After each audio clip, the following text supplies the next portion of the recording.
Going the distance with local sports. This is the X Sports Network.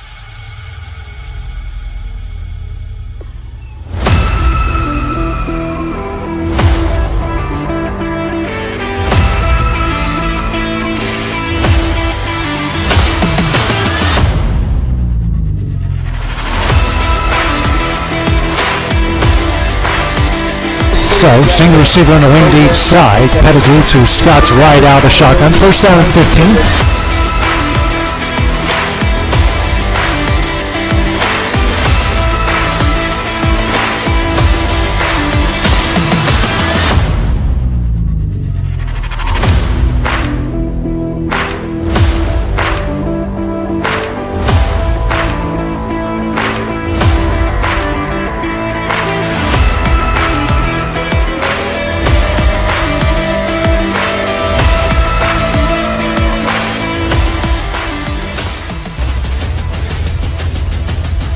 This is the X Sports Network.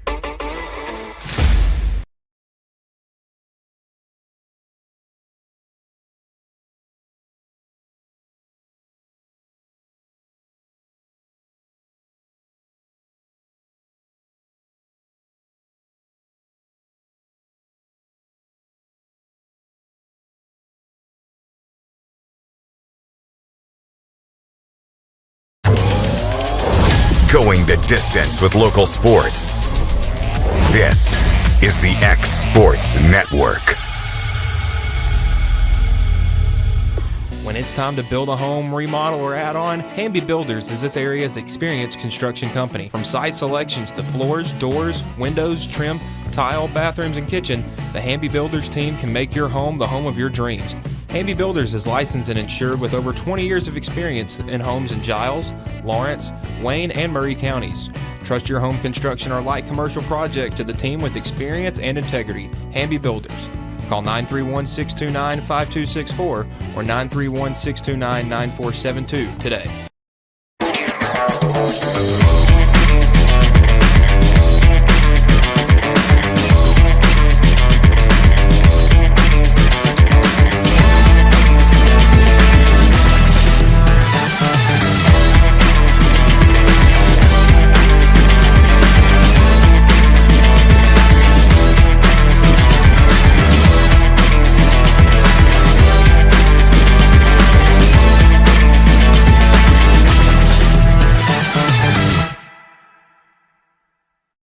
Bring your outdoor dreams to life at Loretto Nursery and Landscaping. This one-stop shop can help you get your project done from start to finish. Go see for yourself. They have a wide variety of plants, from tropicals to ferns and trees, plus hanging baskets. What they have to offer goes beyond what looks good. They also supply concrete, mulch, compost, and drainage culverts. Don't forget about their on-lot buildings and chicken coops. You think that's all? You can also stop by to fill up your propane tank. Loretto Nursery and Landscaping has you covered. Stop by 409 South Military Street. Nobody makes hauling more affordable than C&D Hauling. Serving southern Middle Tennessee and northern Alabama, they supply premium materials like asphalt, sand, gravel, and much more for whoever needs it, like contractors, builders, or homeowners. Call today for a free quote. Going the distance with local sports. This is the X Sports Network.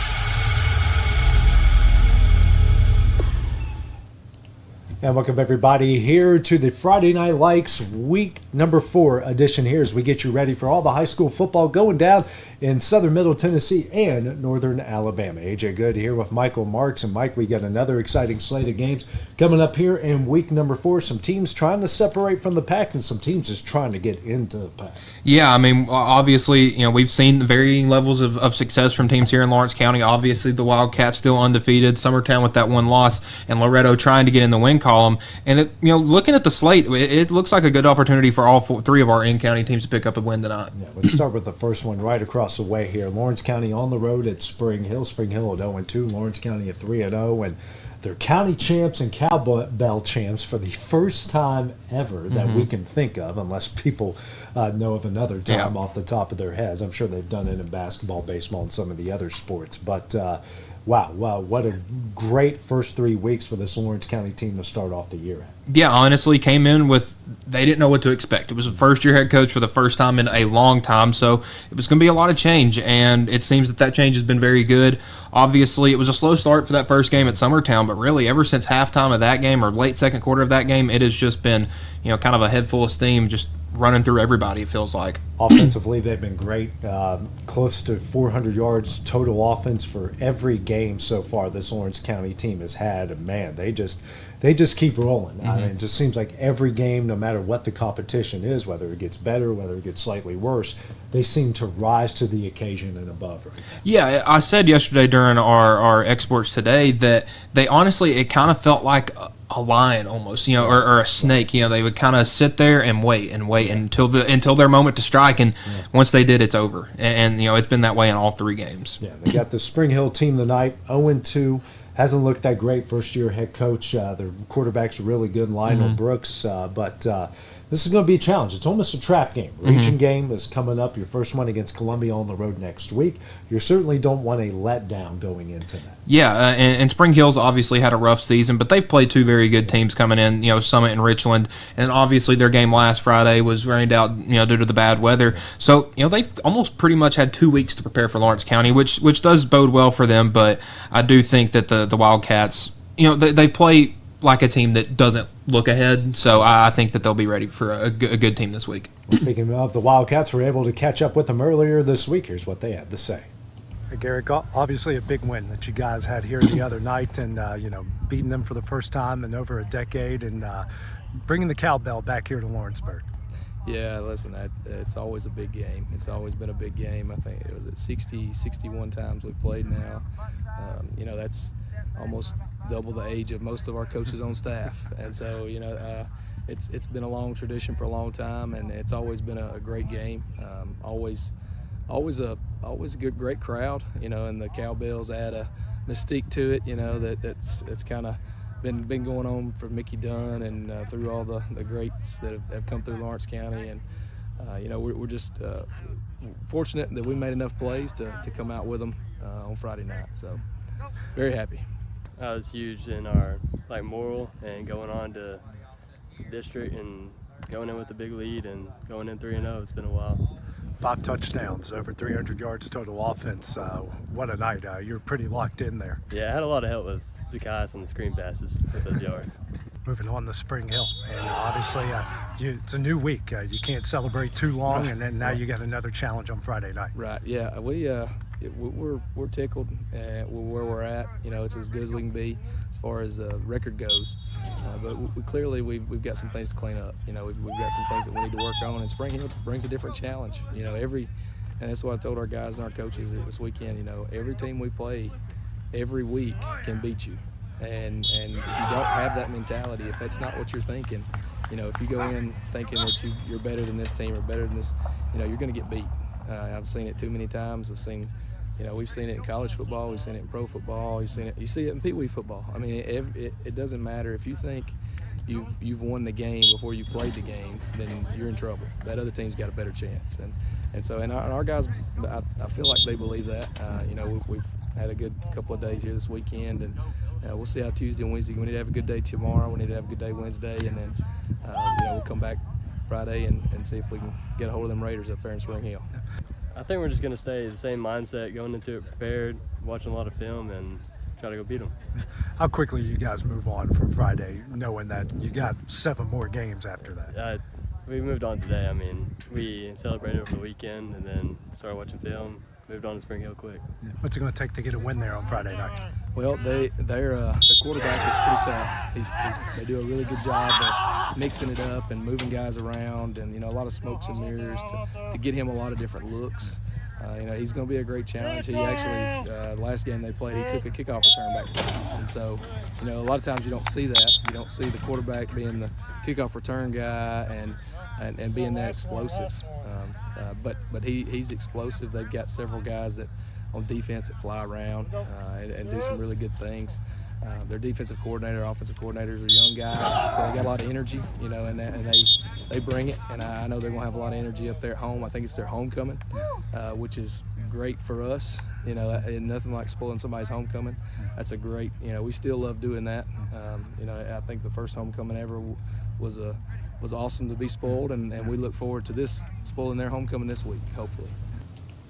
All right, Mike, keys to the game for the Wildcats tonight. Yeah, just play clean. Obviously, when you know, sometimes when you go in playing a team that's 0 and whatever in high school football, you know, you can gets in your head a little bit, and you're like, oh, I'm going to try some things tonight, this, that, and the other. Wildcats just need to keep doing what they have been doing because it's worked so far, and just play mistake free, play penalty free, and they should be able to come home and with a good win leading into region play. Coming up next, Mike, we got a big region rivalry going down between Summertown and Mount Pleasant. Also, check in with Loretto as they search for win number 1 in 2025. That'll be when we return. Welcome to Mid-South Barndominiums. We realize there's a lot of options when it comes to finding a builder for your next home. Here at Mid-South, we understand that customer service, quality, and selections are very important. It's a very large time, money, and an emotional investment, and we're here to listen and care. We realize the kitchen's the most used and abused room in the house. Our cabinets are locally custom made from Sanderson Cabinets out of Lawrenceburg. They're real wood, poplar or maple, whether you paint or stain. All comes with slow close hardware and many pull-out different style options to choose from. State Line Garage Doors, owned and operated by Justin Gobble, is your trusted local expert in garage door services. Based in Lawrence County, Tennessee, State Line Garage Doors is built on over a decade of hands-on experience, providing reliable repairs, replacements, and installations for all types of garage doors, residential and commercial. They proudly serve our community and the surrounding areas. When you work with State Line Garage Doors, you're not just another job, you're part of our community. Their commitment to quality, transparency, and craftsmanship is at the heart of what they do, and they offer free estimates. State Line Garage Doors. Reach out to discover the difference a company with local roots can make for your home and business. Pat's Cafe and Catering has been proudly serving customers in Lawrenceburg since 1987. For 4 generations, our family-run cafe has served up delicious breakfast and lunch favorites, with friendly service and a welcoming atmosphere. We also offer full-service catering and can help to make your next party or event a success. For great food and friendly faces, visit us today at Pat's Cafe and Catering.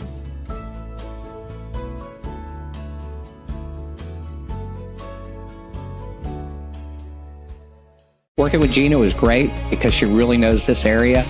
I gave her the specifications of what I was looking for, and she took me right to my forever home. I met Gina when she sold my son's home within 5 days after it hit the market. With my home, from the day the sign hit the yard to the day we signed the papers, Gina was there every step of the way. Her involvement in the sale of my home was the best decision that I made. We never felt like Gina was pushing us to make a deal with a buyer. She knew what we wanted, and she worked diligently to get us the best offer for our properties.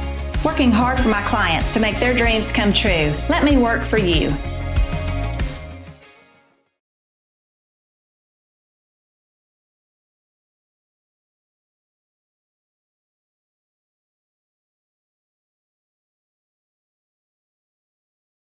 And welcome everybody back here to the Friday Night Lights, getting you ready for week number 4 of the high school football season in southern middle Tennessee and northern Alabama. AJ Good here with Michael Marks. Mike, we're going to go to a Class 2A, and we've got a really good one going down at the new ballpark of the Eagles. Summertown and Mount Pleasant meeting up for their first region game of the year. Yeah, this is a big one for Summertown. Obviously broke in their new stadium 2 weeks ago, and now 3rd straight home game. And listen, they're 2-1. Those 2 wins have come at home. They've played really well in this new park, and bringing in a big rival, and especially them being in the region like Mount Pleasant, I think that just makes up for a great game tonight. Contrast to styles, Mike. You got a team full of talent, likes to spread the field, likes to use all their athletes, and Summertown, they're in for a fist fight. They're in for the long haul, and they want to slow the game down, limit your possessions, play great defense, and control the clock. Yes, it's like they say, styles makes fights, and we've got one here tonight. Yeah, Mount Pleasant, like you said, likes to get up and down the field, but that also leads to quick drives. What Summertown wants to do is milk as much clock as they can, and pretty much like you said, limit Mount Pleasant's possessions.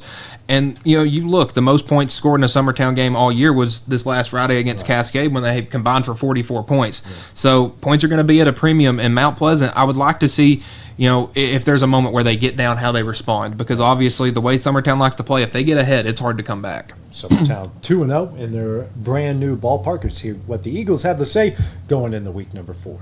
Good win here again against a really good team the other night. You guys are 2-0 in your own ballpark right now.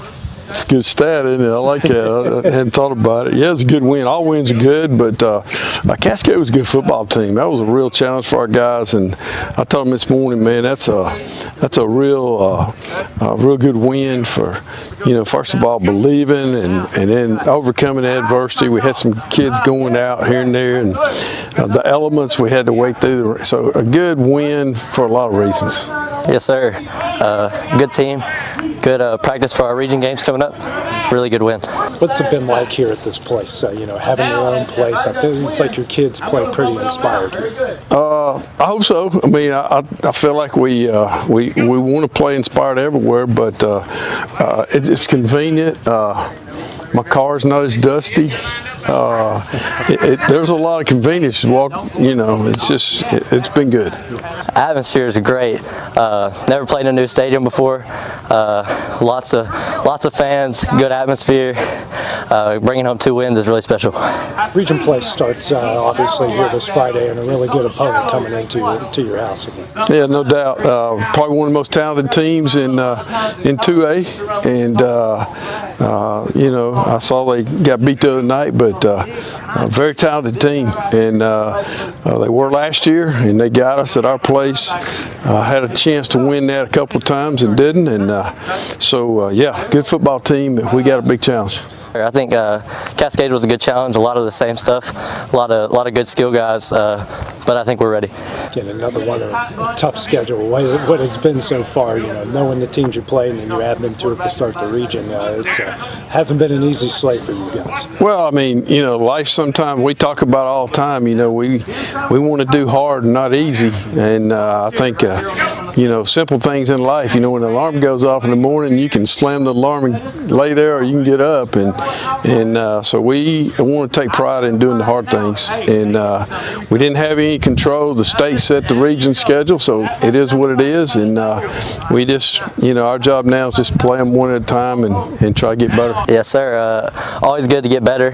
Playing bad teams doesn't do you no good, so a lot of close games. It's really good for the guys. Favorite question, what's it going to take to get a win here on Friday?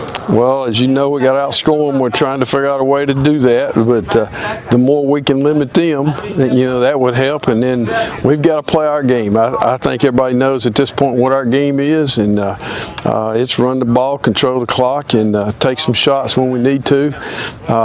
Some people may say that's boring, but I think we're pretty efficient with our guys, and I know one thing, it's been fun the last couple of weeks, and everybody here has had fun, including these guys, so we're not shameful at all about playing our game, and that's what we got to do. So obviously Summertown tonight, Mike, is looking for a ball control game. I mean, look, numbers-wise, don't have a ton on this roster, but what they do have is really, really stinking good. Yeah, and they're gritty too. And I'd take a gritty team over a team with skill any day, especially the way Summertown likes to play. They want to punch you in the mouth. And with Mount Pleasant, they kind of got their fair share of that last week with Forest. I think that would prepare them well for Summertown. But I'm gonna go with the Eagles tonight. Yeah. Well, speaking of Mount Pleasant, let's see what they have to say going into this big rivalry matchup on Friday. The other weekend, I guess you can say, didn't go the way you guys planned, but a lot of good stuff from you guys there the other Friday and Saturday. Yeah, no doubt. We didn't get the outcome we wanted, but we knew it was going to be a tough game versus a good Forest program. Really special player there. They got it running back, and tough quarterback and big offensive line. But we learned a lot about ourselves. Throughout that game, playing good competition. I think you normally learn more from those situations than blowout games. But it's a pretty bizarre night, with the weather and everything like that. It was just quite an experience I've never had before. I mean, honestly, I learned I wouldn't want to be in that type of battle with anybody else. Obviously, it was a tough game. A lot of lightning delays and stuff, and it kind of threw off our momentum at the end, but it doesn't define us as a team at all. Like you mentioned, good competition. It's only going to make you guys better in the long run. Yeah, no doubt. Non-region game, everybody wants to, be perfect and go undefeated. but if you play good people all the time, that's probably not going to happen. We got to correct the mistakes, that we had. We definitely had enough mistakes to correct and win the game, if we had done those things better. But, we got to learn from it and move on, put it behind us because we have a huge region game this week. Obviously, it was a good competition. It definitely prepares us this week. Summertown's always a good game. Last year it was a close one for sure. You mentioned big region game, starting region play, and having to go to Summertown. Yeah, no doubt. I feel like we play there every year. But no, it's a great school, great program, great coaches and players. They're off to a good start. The kids play really hard. It's always a battle each and every year. Last year was an unbelievable game. And I wouldn't expect anything different this year. Just expecting to, prepare best we can, come out with the win, play tough football, but we need to work on penalties for sure. Like you mentioned, it seems like every time you two get together, this is a down to the wire type of game. Yeah, no doubt. It was been down to the wire most of the time, and last year was crazy with overtime, and I think both teams snapped it over the punter's head, and both punters still got the punt off, and it was just crazy and intense, and it's kind of a little rivalry, being so close to each other. But it's a region game, so it counts more than the non-district games, and everybody wants to get off to a good start in region play. What are you going to see out of your team here on Friday night? Yeah, we got to respond. We got to limit our mistakes and stop shooting ourselves in the foot. We're going to have to play better against the run than we did last week, considering Summertown really does a good job of pounding the ball and running their option offense, keeping people confused. So, we got to line up, fit right, and play physical on defense. And, offensively, kind of the same thing. We got to control the line of scrimmage, and keep a good rhythm and pace on offense. We definitely want to get up in the region rankings. We want to get wins, stay away from losses, stay away from, dumb mistakes, try and be the best team we can. All right, Mike, you sort of touched on a little bit. What's it going to take for both sides to get a win here tonight? Well, Mount Pleasant gets stops. That's going to be pretty easy. If they can prevent Summertown from having these 4, 5, 6 minute offensive drives, then this is going to be in their control. But for Summertown, if they're able to sustain those drives and get a couple 3-and-outs from Mount Pleasant, that's going to be really hard for their offense to get in a groove. And for Summertown, if they can get those stops and keep those offensive drives long, the game's completely in their hands. All right, let's take a look at Loretto. Mike, still looking for the first win of 2025 and of the Bryce Glass era, but they got a pretty good chance of doing that tonight. Yeah, traveling out to Scotts Hill, your first road test for of the season, first region game on the road, and it's a good opponent to have. Scotts Hill's obviously had a rough go of it this season, as has Loretto. So I think it provides a good matchup for these two teams and see who can get on the board. Absolutely, and this is a good stretch. You got this game. You got Collinwood, who's 1-2, and then you got Decatur Riverside a little bit down. They're sitting at 0-3. This could be a really good stretch for this team with a couple region games to get that confidence back. Yeah, and that would be huge. It's obviously 3 road games, which is difficult, but if they can get a couple of those wins, you're looking at at that point, if they do rattle off 3 straight wins, a 3-3 team at home versus Summertown for homecoming, which would be a huge atmosphere. Absolutely. Well, let's see what the Mustangs have to say going into week number 4. All right, Bryce, the night here didn't go out you guys wanted, but what kind of positives do you take from that? We're a lot better on offense than we had been. Moved the ball, had some success. Just got cut down on mistakes, and mistakes don't win football games. So we just got cut back on them and keep going. I think we had some good running spells right there. We played good defense in the first half, and we really stayed together for most of the game, but we just ended up falling short. See your team growing as these games go along? Yeah, absolutely. We're showing progress. With a young team and an inexperienced team, that's what you got to look for. Is small pluses to keep on going, and we're doing a good job. They're doing all right. Line's blocking harder, receivers are running faster, and our reads are just getting a whole lot better, especially on defense. Got another region game coming up here. Got them to go visit Scotts Hill here on Friday night. Yeah, looking forward to it. They got some young guys too. They're a young team. looking at their roster. So should be a good game.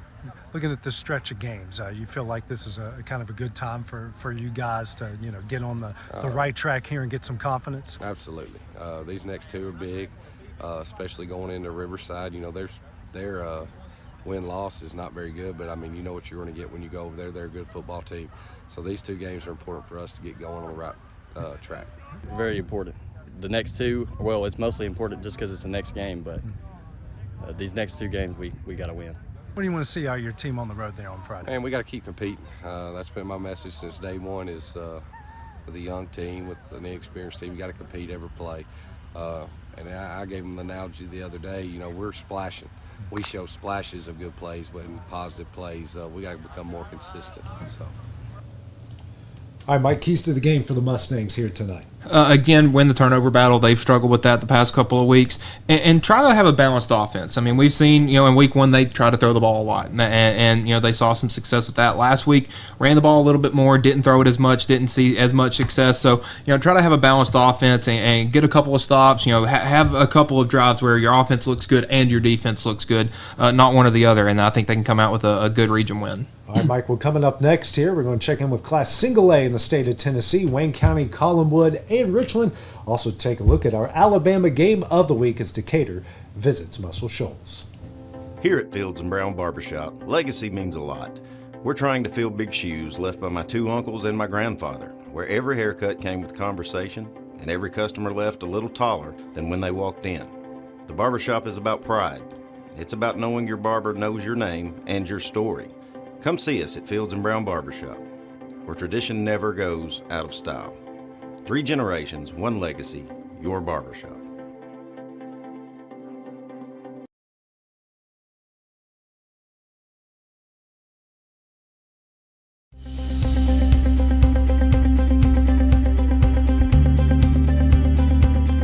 Arctic Air keeps your home or business comfortable.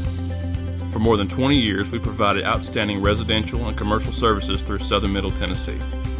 Whether you need assistance with your heat, air conditioning, preventive maintenance, or anything in between, trust our reliable team to get the job done. We'll take the time to figure out your specific needs and recommend what we believe is right and best for your situation. We've been using Arctic Air for over 15 years now. Their service is great, they're here when we need them, and their prices are competitive. They take the worry out of the heat and air so I don't have to. Arctic Air, when you need us, we'll be there.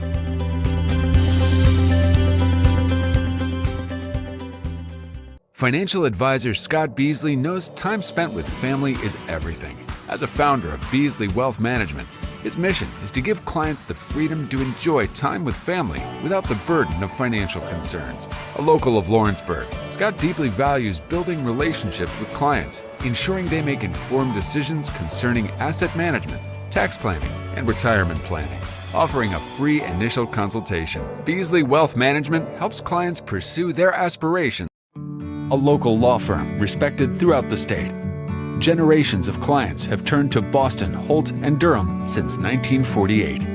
We assist individuals and businesses with their legal needs, including real estate, property closings, personal injury, employment discrimination, and family law.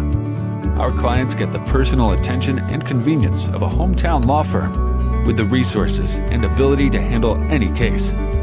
Come see us at Boston, Holt, and Durham. Going the distance with local sports. This is the X Sports Network.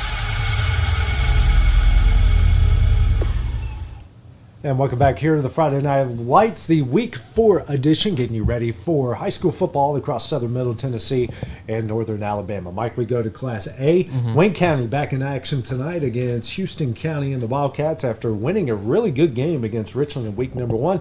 Falling off here in back-to-back weeks, Summertown and what? Summertown and McNary Central. McNary Central. Almost got them and Richland mixed up there.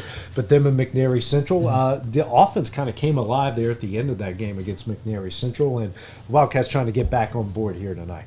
Yeah, and Houston County's another team that week one looked really good and then has kind of fallen off the last 2 weeks. So it's a good opportunity for Wayne County to get back back online. And they faced two good teams. Summertown and McNairy Central are going to be tough opponents, but they got a good Houston County team coming in.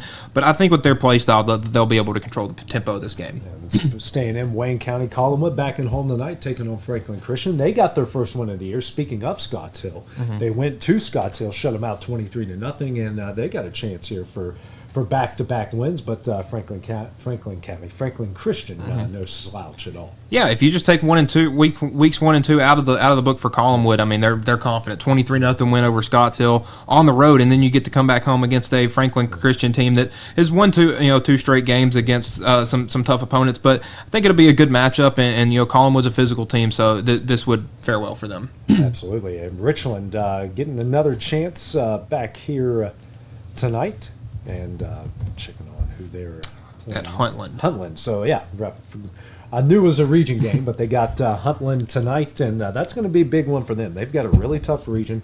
Huntland, you never know. That's not an easy place to play. A lot of good teams have gone there and lost, and the Raiders certainly got a big task on their hands here tonight. Yeah, and I think Richland is prepared for region play excellently well. Obviously, there was a tough week 1 loss to Wayne County, and they're an old rival, but they play at a 4A team, Spring Hill. They play a 3A team in White House Heritage. Yeah. Take 2 big wins there, lead you into a region play against Huntland, who's coming off a big win against Community. But I just think with Richland and their physicality, their toughness, and obviously their skill position players, that they just a bit too much for Huntland tonight. They're beating a 4A team. They're beating a 3A team. I mean, they should fare well in 1A. Yeah, they should. I mean, this team is tough, and they might have the best freshman quarterback in the state. That kid can be very well. It's going to be a lot of fun. Now let's go over state lines to the state of Alabama. Big one tonight. Muscle Shoals off to a great start. Decatur coming to town. Yeah, obviously 2 region foes. Decatur having a down year, 0-3, but they've had a very tough schedule with Jasper, Austin, and Buckhorn. But Muscle Shoals just looked dominant. Obviously they had Gadsden City come in there week 1. You had that game, and it's a dominant.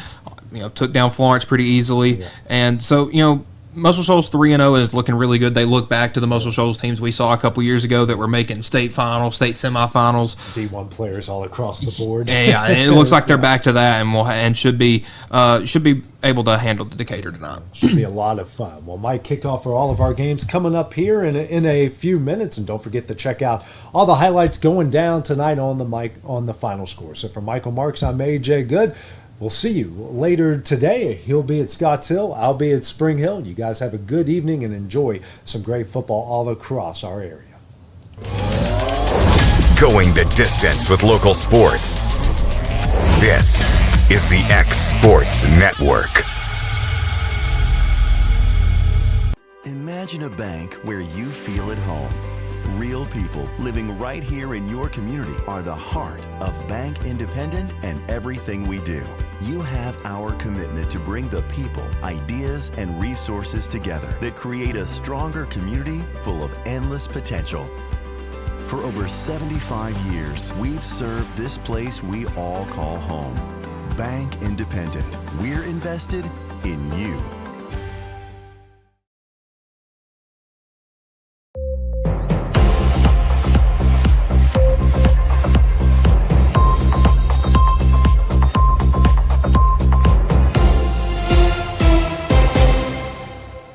Now more ways to save at QuickMart. Become a Quick Club member and easily earn rewards on qualifying purchases at QuickMart convenience stores using the Quick Club app, available in the Apple App Store and Google Play. To save on fuel for work, use the Fuel Rewards Pro app to earn 5 cents a gallon on work fill-ups and redeem the savings for yourself. To get started, visit fuelrewards.com/pro or download the app in the Apple App Store and Google Play.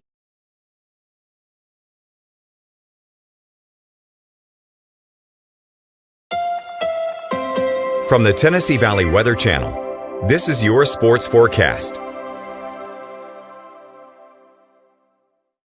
Fred Gossett here in the Tennessee Valley Weather Center on this Friday evening with your latest forecast update.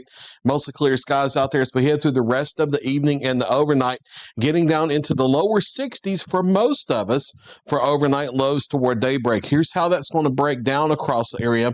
A few folks may be hanging into the upper 50s near and east of I-65, especially in southern middle Tennessee down into northern Madison County, but the vast majority of us into the lower half of the 60s for overnight lows. A light northeasterly wind, barely a cloud in the skies we into the overnight.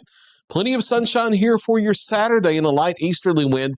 Daytime highs mainly into the lower 90s across the area, but a few upper 80s peppered in, especially in southern middle Tennessee and some of our communities that are a little naturally cooler by a couple degrees than surrounding areas because of the elevation. You know how that works around the Lawrenceburg Airport and Pulaski and other places where it may be 3 or 4 degrees warmer elsewhere across the area. And staying mostly clear as we head into Saturday night, mostly sunny as we head into Sunday as well. Quiet weather around here for the next several days. Just a few clouds around into early next week. We're going to be having a ridge of high pressure in the upper levels building nearby. The start of the week, there may be a stray shower. It's close by. It's western Tennessee, North Mississippi. So we've added a 10% chance for Monday and Tuesday into the forecast. You won't see it on the 7-day because it's not really high enough to even mention on the 7-day. Just don't be surprised if there's a stray shower knocking on our western door. I think we're mainly quiet though, and the rain chances don't really kick up here locally in southern middle Tennessee and North Alabama until we get to the second half of the upcoming week as that system over the plains comes down and the upper level ridge breaks down as well. So low to mid 90s here as we head through the weekend into early next week. On Monday, Tuesday, maybe some isolated 96, 97 degree readings here and there. Keep in mind all these numbers are a midpoint average between southern Tennessee and North Alabama. This is not a one number place around here. So this is a midpoint average. A few spots in North Alabama Monday could be 96 or 97. The same back in the far northeast Mississippi. We do relax the heat a little bit to stay near the lower 90s as we head toward the end of the week with the rain chances starting to come back. Not big rain chances, but a few scattered thunderstorms on the board. I'll show you the full 7-day here in just a second. First off, your hour by hour for your Saturday. Mostly sunny, if not wall-to-wall sunshine across the area. Daytime highs a couple degrees either side of about 91, low to mid 90s Sunday, and especially Monday, a few upper 90s possible. Mostly sunny, a few more clouds toward the middle of the week, and then we'll start introducing a slight chance of a thunderstorm beginning on Thursday. And then slightly better chances of scattered showers and thunderstorms toward next Friday. There's Look your latest 7-day forecast. You can always get the latest information from us by downloading the free Tennessee Valley Weather app. You can either scan the QR code on the screen or search for Tennessee Valley Weather in the Apple App Store and Google Play. You can also find us on your favorite smart TV device or YouTube by searching for Tennessee Valley Weather. We'll get you back to the high school football coverage right here on the X Sports Network. Well, I think Fame and Muscle Shoals music is here because we're fiercely independent. In the early days, it was hard because it was hard for banks to get their head around, we're going to give these hippies some money to go make music. We've been doing business with Bank Independent since the 70s, and to know that they've got our back, it means a lot, and it just kind of takes the stress off of doing business day to day. They've always been there, and it's always been a phone call away. At C&B Linen, fast, friendly, and reliable service is our promise to you. Because you're not just a customer, you're family. From multi-use linen to branded floor coverings and a complete range of cleaning supplies, C&B Linen is here to make sure you have everything you need. From our high-quality products to our fast, friendly, and reliable service, you'll experience the difference with C&B Linen. Because you're not just a client, you're part of our family. You'll be winning with C&B Linen. Well, I think Fame and Muscle Shoals music is here because we're fiercely independent. In the early days, it was hard because it was hard for banks to get their head around, we're going to give these hippies some money to go make music. We've been doing business with Bank Independent since the 70s, and to know that they've got our back, it means a lot, and it just kind of takes the stress off of doing business day to day. They've always been there, and it's always been a phone call away. Have you ever seen those halftime scholarships where you have to nail a 40-yard? Have you ever seen those halftime scholarships where you have to nail a 40-yard field goal? Yeah, this isn't that. I just had to open a Bank Independent account and follow a few simple steps. That's it. A 20% scholarship to UNA. Bank Independent. We're invested in your future. This is the X Sports Network. Good evening, ladies and gentlemen. Welcome to the X Sports Network presentation of high school Friday night football presented by Bank Independent. We're at beautiful James F. Moore Stadium here on the campus of Muscle Shoals High School.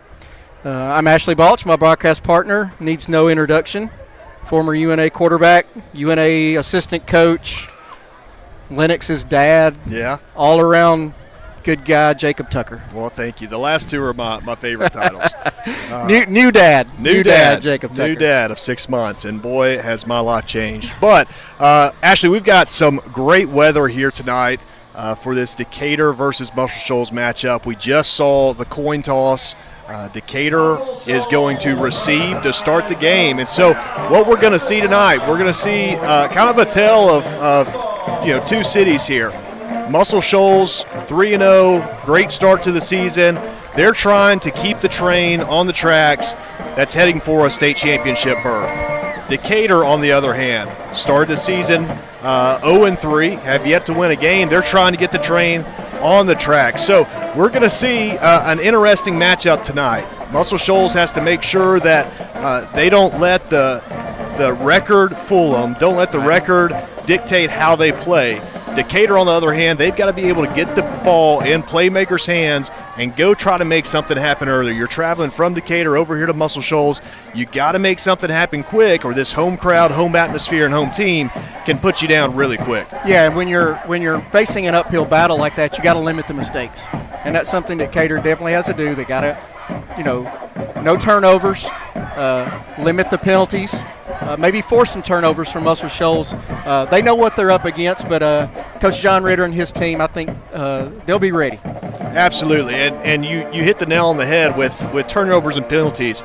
I was fortunate enough to play for Hall of Fame coach Bobby Wallace at UNA, and he had a particular list of intangibles that we had to focus on each game. He was sad that he could never make it into an acronym, but it was ITEEP, and so it was intangibles, turnovers, execution, effort, and penalties. And those are the 5 things that we were to focus on each and every game.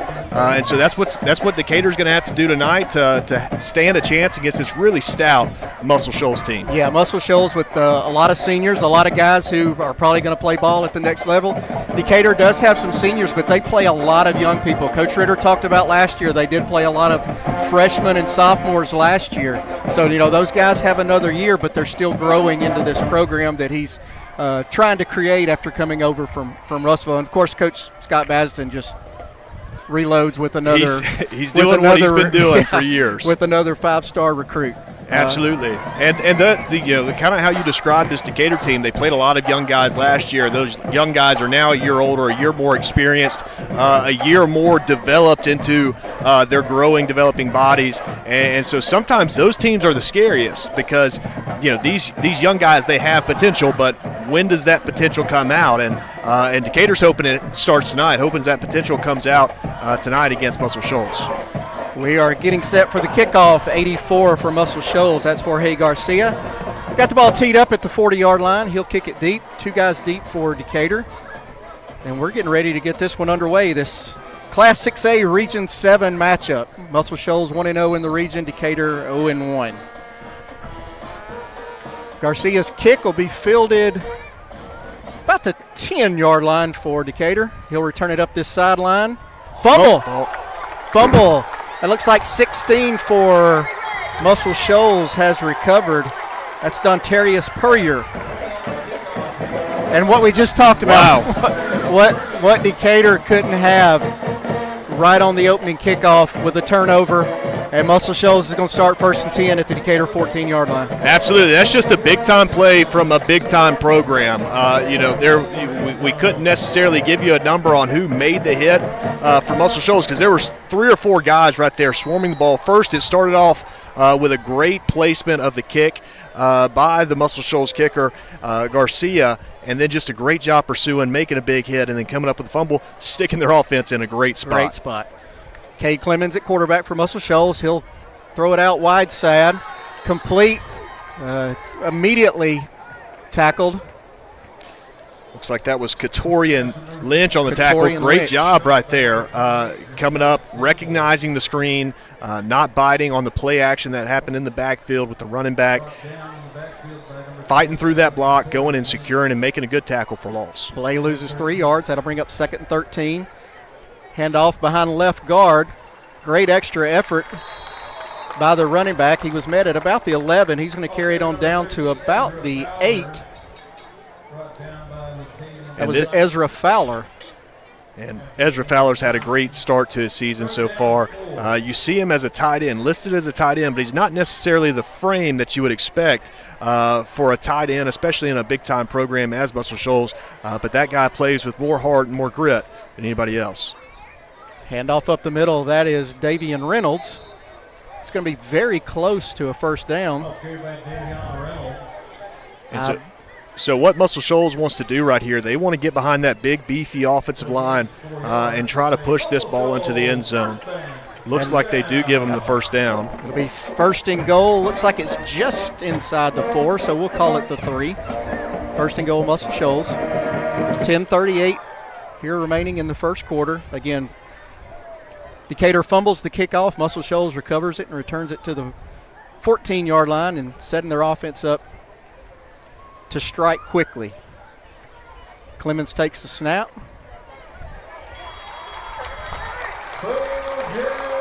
Can't tell who that is, Jacob. These numbers are pretty hard to read. Looks like that's number 28. 28, that's Jashawn Samples.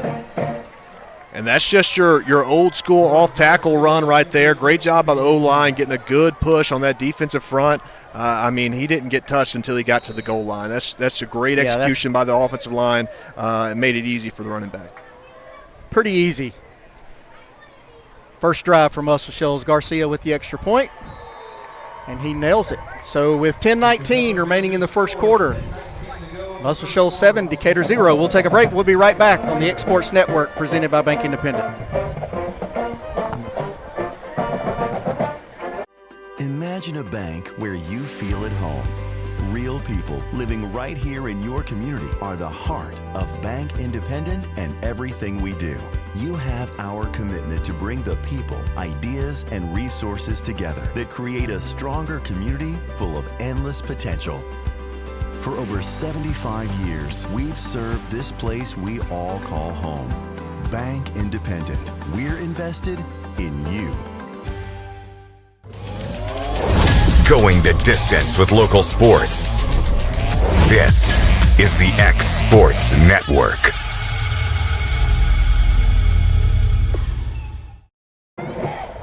And we're back. Bank Independent is proud to be a part of our hometown team on and off the field. Our customer scholarship covers 20% of tuition at the University of North Alabama, helping local students score big in the classroom and beyond.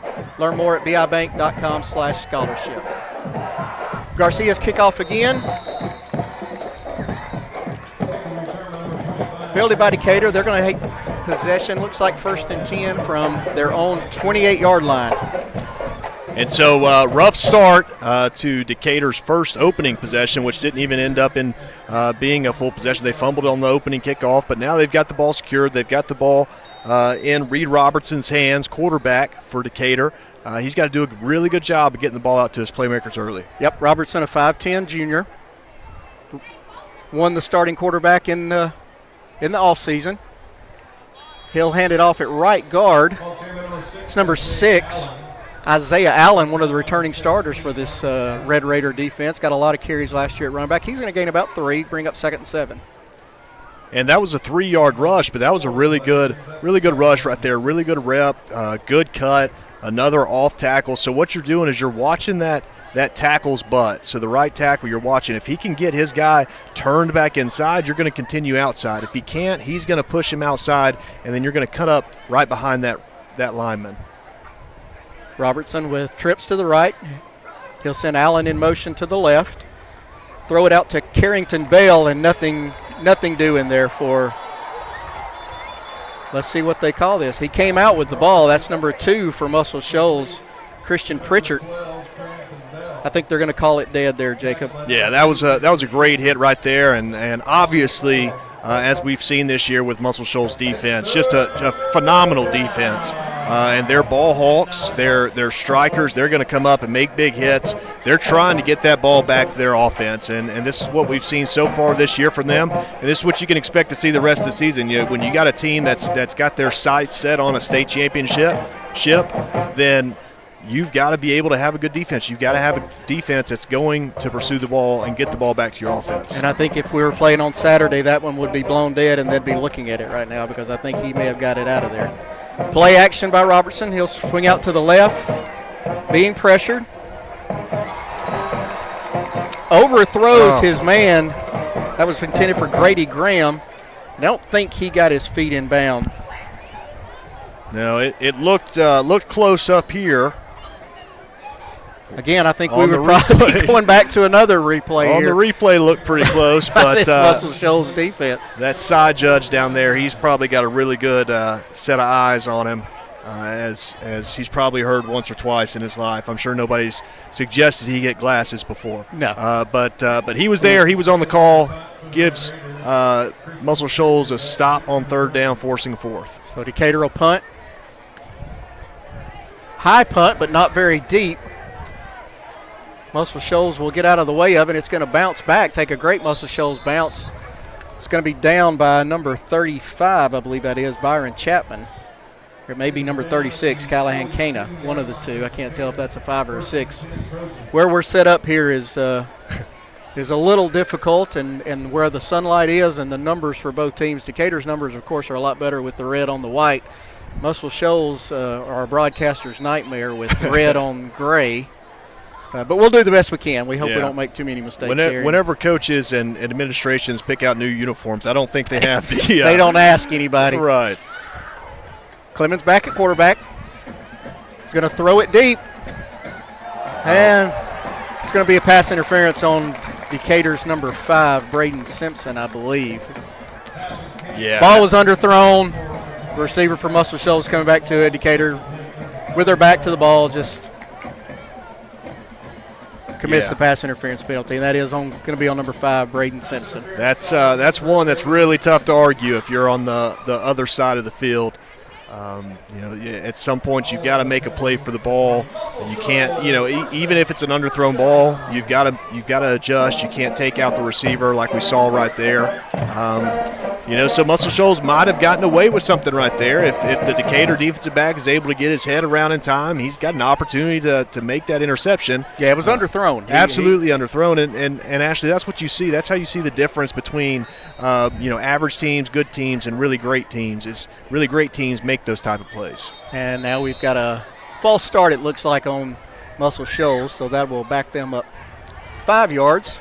They'll bring 1st and 15 from the Decatur 32-yard line. And that was down here at the bottom of your screen, number 5, wide receiver Jamarian Draper. And that's not a guy that can hide very easily. Draper is listed at 6'6", 215. So when he moves before the ball snapped, it's pretty easy to tell. And coaches don't like it when receivers get those false start penalties. You should be looking at the ball, and now it looks like we may have an offsides on Decatur. Yeah, Muscle Shoals went into the bag of tricks right there. Coach Badsden reached in his back pocket and said, you know what, we're going to try to get these 5 yards back. He said, I didn't like 1st and 15, so I'm going to get it back to 1st and 10. Try to do a little shift with his offensive line, was able to draw the Red Raiders off. Clemens in the shotgun. He's got Fowler to his right. And he'll fake it and roll out right, complete to about the 20-yard line. He breaks a tackle. That's 28 for Muscle Shoals. Jashad Samples. He's going to pick up about 16 or 17. That's going to be good enough for a Muscle Shoals 1st down. 1st and 10 now at the 12. Yeah, that was just a great job by quarterback Kay Clemens right there. Little play action, roll out, getting out in the space and being able to see his receivers. Clemens with a handoff to the right. That's Fowler. He's going to take it down to about the 5. Pickup of 6. Bring up second for Muscle Shoals can get a first down at about the 2-yard line, so not first and goal yet. And again, whenever Muscle Shoals offense gets down in this territory, they want to be able to rely on this offensive line to get a good push and run behind them.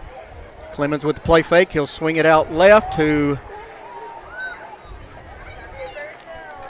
Draper on the little wide receiver screen. And, we talk about this screen, but this is so common now in a lot of offenses, Jacob. You swing it out, hoping he makes one man miss.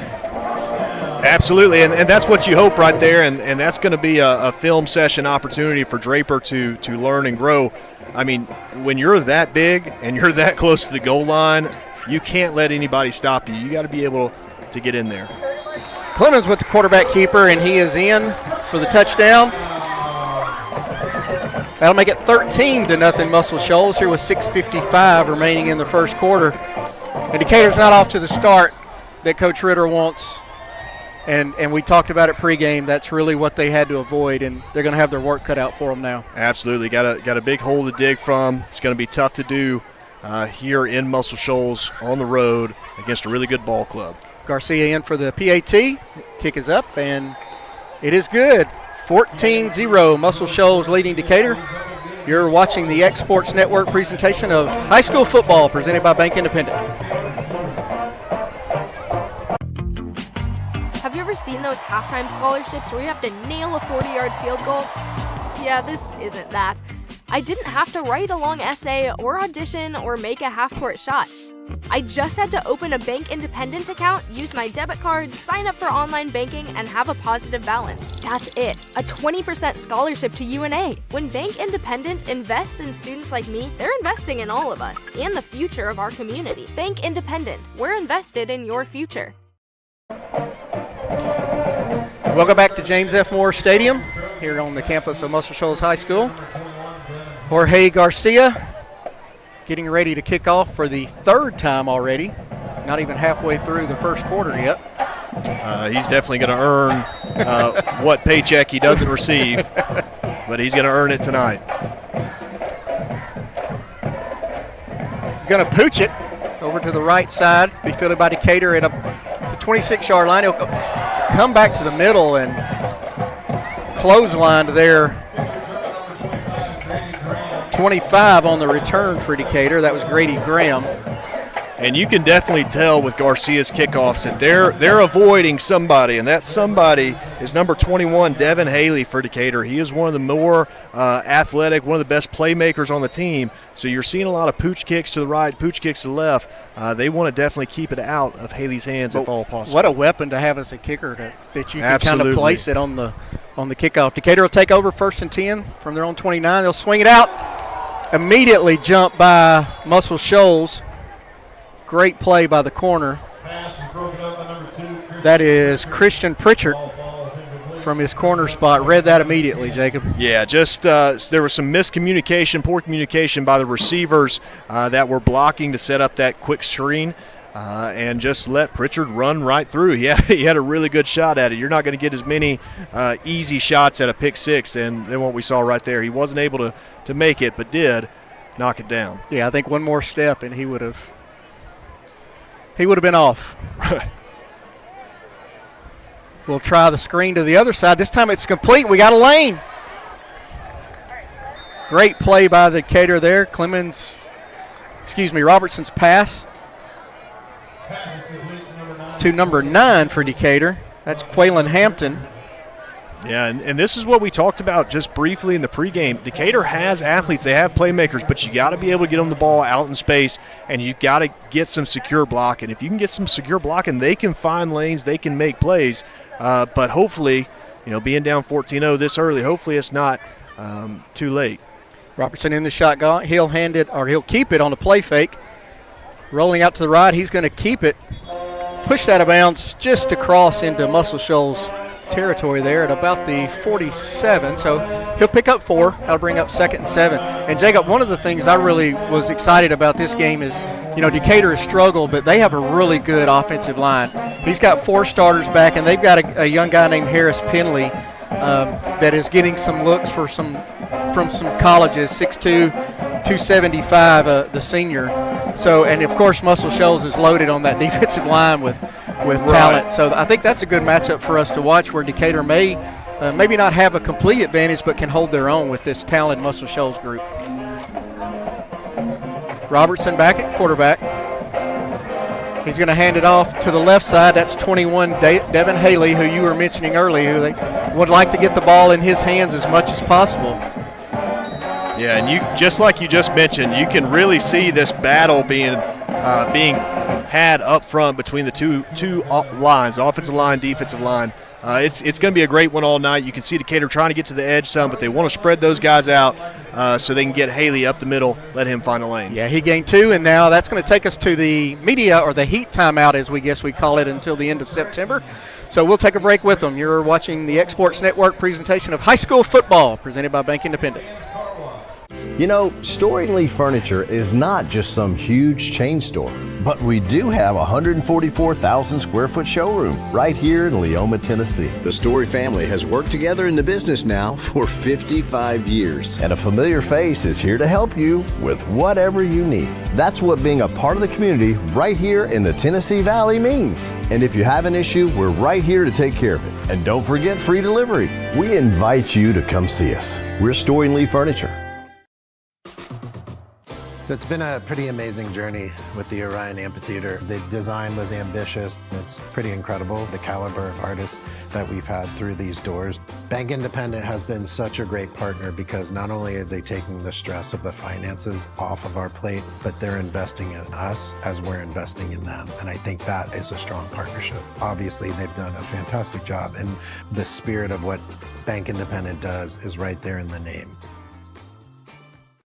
Bank Independent has been such... The thing that really stuck out to me when we went to Bank Independent was that family, home, community type feeling. We felt like we were taken care of.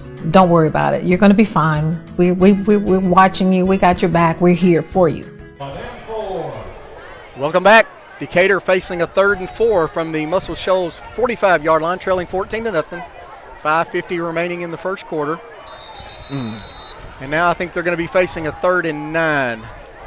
Looks like we may have some movement on the left side of the offensive line. Yeah, it looks like number 77, Braden Battles, just couldn't hold his water, you know. And actually, you see this from time to time. Whenever you're facing a really good defensive line, especially a really quick defensive line, those offensive linemen are going to try to use every chance they can to get that quicker step, that first step, whatever edge they can get. And sometimes in situations like this, you can't really hold it. You're trying to get it there quick, and you end up falling over and getting a penalty. Robertson sends Haley out wide. A little bit of a pump fake, tries to come back short. They're going to call that a catch by number 25, Grady Graham. He's covered up immediately. Got most of the penalty yard back, but Decatur's going to be facing a 4th and 6. We'll see what Coach Ritter does here. Yeah, Coach Ritter was definitely thinking in his head, this is 4-down territory. We're not trying to get necessarily trying to get the first down. We just want to get as much as we can so that we can turn around and go for it on 4th down. So here we go, 4th and 6 from the Muscle Shoals 46-yard line. Decatur trying to convert and keeping this drive alive, and I think it may be facing a 4th and 1 now. Yeah, that's a costly mistake on the Muscle Shoals side. I mean, Muscle Shoals, you've started the game really well, came out, opening kickoff turnover, put the ball in the end zone, got the ball back, scored again. This is an opportunity for them to really, and they're going to give them the first down right there. So that must have been I think we maybe.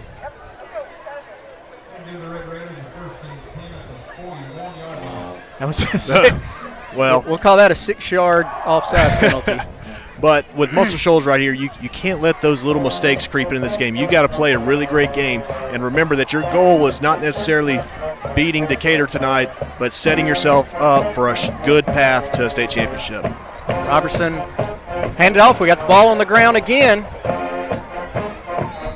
And I think Decatur jumped back on it. They did. Devin Haley didn't have the handoff. Put it on the ground. It looks like he didn't know for sure if Robertson was handing it off or not. Yeah, and on those read plays, it gets really tough. You have to have really good chemistry between your quarterback and your running back. And as a quarterback, you can't leave it in the pocket too long. We hear that all the time in quarterback rooms. I know Cody Gross, he's a local legend in this area, Athens, Rogersville, but he would wear us out if we left that ball in the pocket too long because the running back's thinking, I gotta hit the Jets at some point, and so it makes it really tough on the mesh. Robertson drops back, swing it out left, intended for Isaiah Sharpley, a little too high. And that's going to bring up 3rd and 14 now for Decatur. And Sharpley's another athlete that Decatur's trying to get the ball to. These are guys that can make plays. They can make things happen when they have the ball in their head. Now, I think that was a great read, great throw by Robertson right there. Sharpley's just got to watch that ball in, get in his hands, and then he can turn his head, get upfield, and try to make a play. Well, I think 22 for Muscle Shoals there. That's Brianni Jones. Did a great job dropping back and had to go over him to complete that. 3rd and 14. Robertson takes the snap. Little screen pass up the middle to Sharpley. Just nothing there. Great play there. That's Bomani again with a great play. Oh man, and Decatur's going to watch this on tape either tonight or tomorrow, and they're going to really be shaking their head because they were one block away, and that was going to be a huge one. Muscle Shoals defense brought a blitz. There's a middle screen that was set up right behind them. Just a great play call in that situation. Had a great opportunity, but they were just one block away. And Braden Battles was there. Yeah, and if he secures that block, there's no telling where he ends up. Decatur punt is blocked. And Muscle Shoals is going to have great field position again as Marcus Johnson comes out of the little scrum with the ball. And I think that was number 7, Kive Foster, that got to the punter and was able to get it knocked down. And I had this thought earlier in the punt that we saw. I was like, man, that seemed like a really slow process. They were able to get it off, but I felt like it was a slow process. And then I'm sure the coaches for Muscle Shoals saw the same thing, and they're telling their guys that's on that punt return team saying, look, you've got a chance, go after it. And they did right there and was able to get that ball blocked and put their offense in good position. Clemens swings it out left. Pass is complete. Is that Draper? Yep. Complete to Draper out here on the receiver screen. And again, so we see a blocker coming from kind of a slot back wing position, coming out, setting up a small tunnel screen on the outside to their big receiver Draper. And I believe that's your man Ezra Fowler that came out and made that block. Clemens back to pass again. He had Fowler coming out of I believe that's Fowler, or is that William Vance? That's William Vance. Yep. Had Vance coming out from his little tight end spot there. Yeah, and that's one of those situations where turf monster guy. Turf monster, and as a quarterback, I feel like Clemens could have. I'm always going to be more critical of a quarterback. I feel like he could have done a better job of delivering a more accurate pass, but it's one of those. Maybe he was just so open that it was a tough throw. Little Utah shuffle pass up to the middle to 28, Jashad Samples. Great little executed play. Yeah, Muscle Shoals. We've seen Jashad Samples make some plays on both sides of the ball tonight. They're really trying to get the ball in his hands offensively. That was a great play call, great execution by the offensive line, getting that blocking scheme down and left a wide open hole for Samples to run through. 1st and 10, Muscle Shoals from the Decatur 21. Clemens drops back again. He's going to go deep to the left side, way overthrown for Draper. Great coverage there from Decatur by Latavian Sykes. Yeah, and that throw by Clemens could have been a little bit shorter, which, I mean, you've got a big receiver out there. I understand what you might have been thinking right there of if I just get it up high enough, my guy's got the higher reach. But that ball looks like it was just a little bit too high, a little bit overthrown for Draper. And we've got the same thing where, it seems like that's what Coach Basden has kind of figured out here, that if we need a cheap 5 yards, we're just going to stand up and Well, and I don't know what the rule is on that. I don't know. Yeah, so and they're going to call this one now a false start on Muscle Shoals. Yeah, so we did see Ezra Fowler. He was on the, he kind of blends in, hides very well in that offensive line. He was on the end, and whenever the offensive line did the shift, he actually went forward and touched a Decatur player. And they got it again. And so the rule on that, for an offensive line, as long as you don't put your hand in the dirt down into a stance, you're not tied to that spot. So you can have the shift, but as soon as one of the linemen put their hand down on the ground to get in the three-point stance, then they can no longer shift. And so as you can see them right here, none of them have their hands on the ground so they can move and make that shift. And when they shifting, Jacob, they're shifting the whole offensive line over. The right guard is coming over to left guard. Muscle Shoals going to hand it off. That's Davian Reynolds breaking a couple of tackles, and he's going to take it inside the 5. Oh, such a tough run right there by Reynolds, man. Watch, he does a really good job of reading his blocks. He gets behind his blocker, makes a great cut, and then you just see him fighting for more yards, fighting through tackles to get them down here in the goal line. Pushed out of bounds by Caden Watkins, saving a touchdown. Great job by the offensive line, too, staying on their blocks. It took a while for that play to develop. Yeah, and that's a mental rep that the offensive line has to go through. You mentioned they're shifting one full guy over, and so if you're a left guard, you're now a left tackle. Rules change. Hand off to Reynolds again, and he will walk in untouched, and that'll make it 20-0. Muscle Shoals with 1:48 remaining here in the first quarter. Yeah, we're just seeing a masterclass performance from this offensive line of Muscle Shoals, and the running backs, they've got a really easy job tonight. They just got to follow the big men, and once they get out of the way, hit it hard. So we're seeing, again, Muscle Shoals taking it down and scoring. Garcia in for the extra point. Kick is up, and it is good. So 21-0 Muscle Shoals now with 1:48. We'll take a quick break. You are watching the Exports Network. High school football presented by Bank Independent. Imagine a bank where you feel at home. Real people living right here in your community are the heart of Bank Independent and everything we do. You have our commitment to bring the people, ideas, and resources together that create a stronger community full of endless potential. For over 75 years, we've served this place we all call home. Bank Independent. We're invested in you. I've been using Bank Independent as my primary bank for over 10 years now. Working with Chandler was amazing. She's an absolute professional. She was always there to answer my questions, which I had a lot of. Just felt like I got taken care of from start to finish.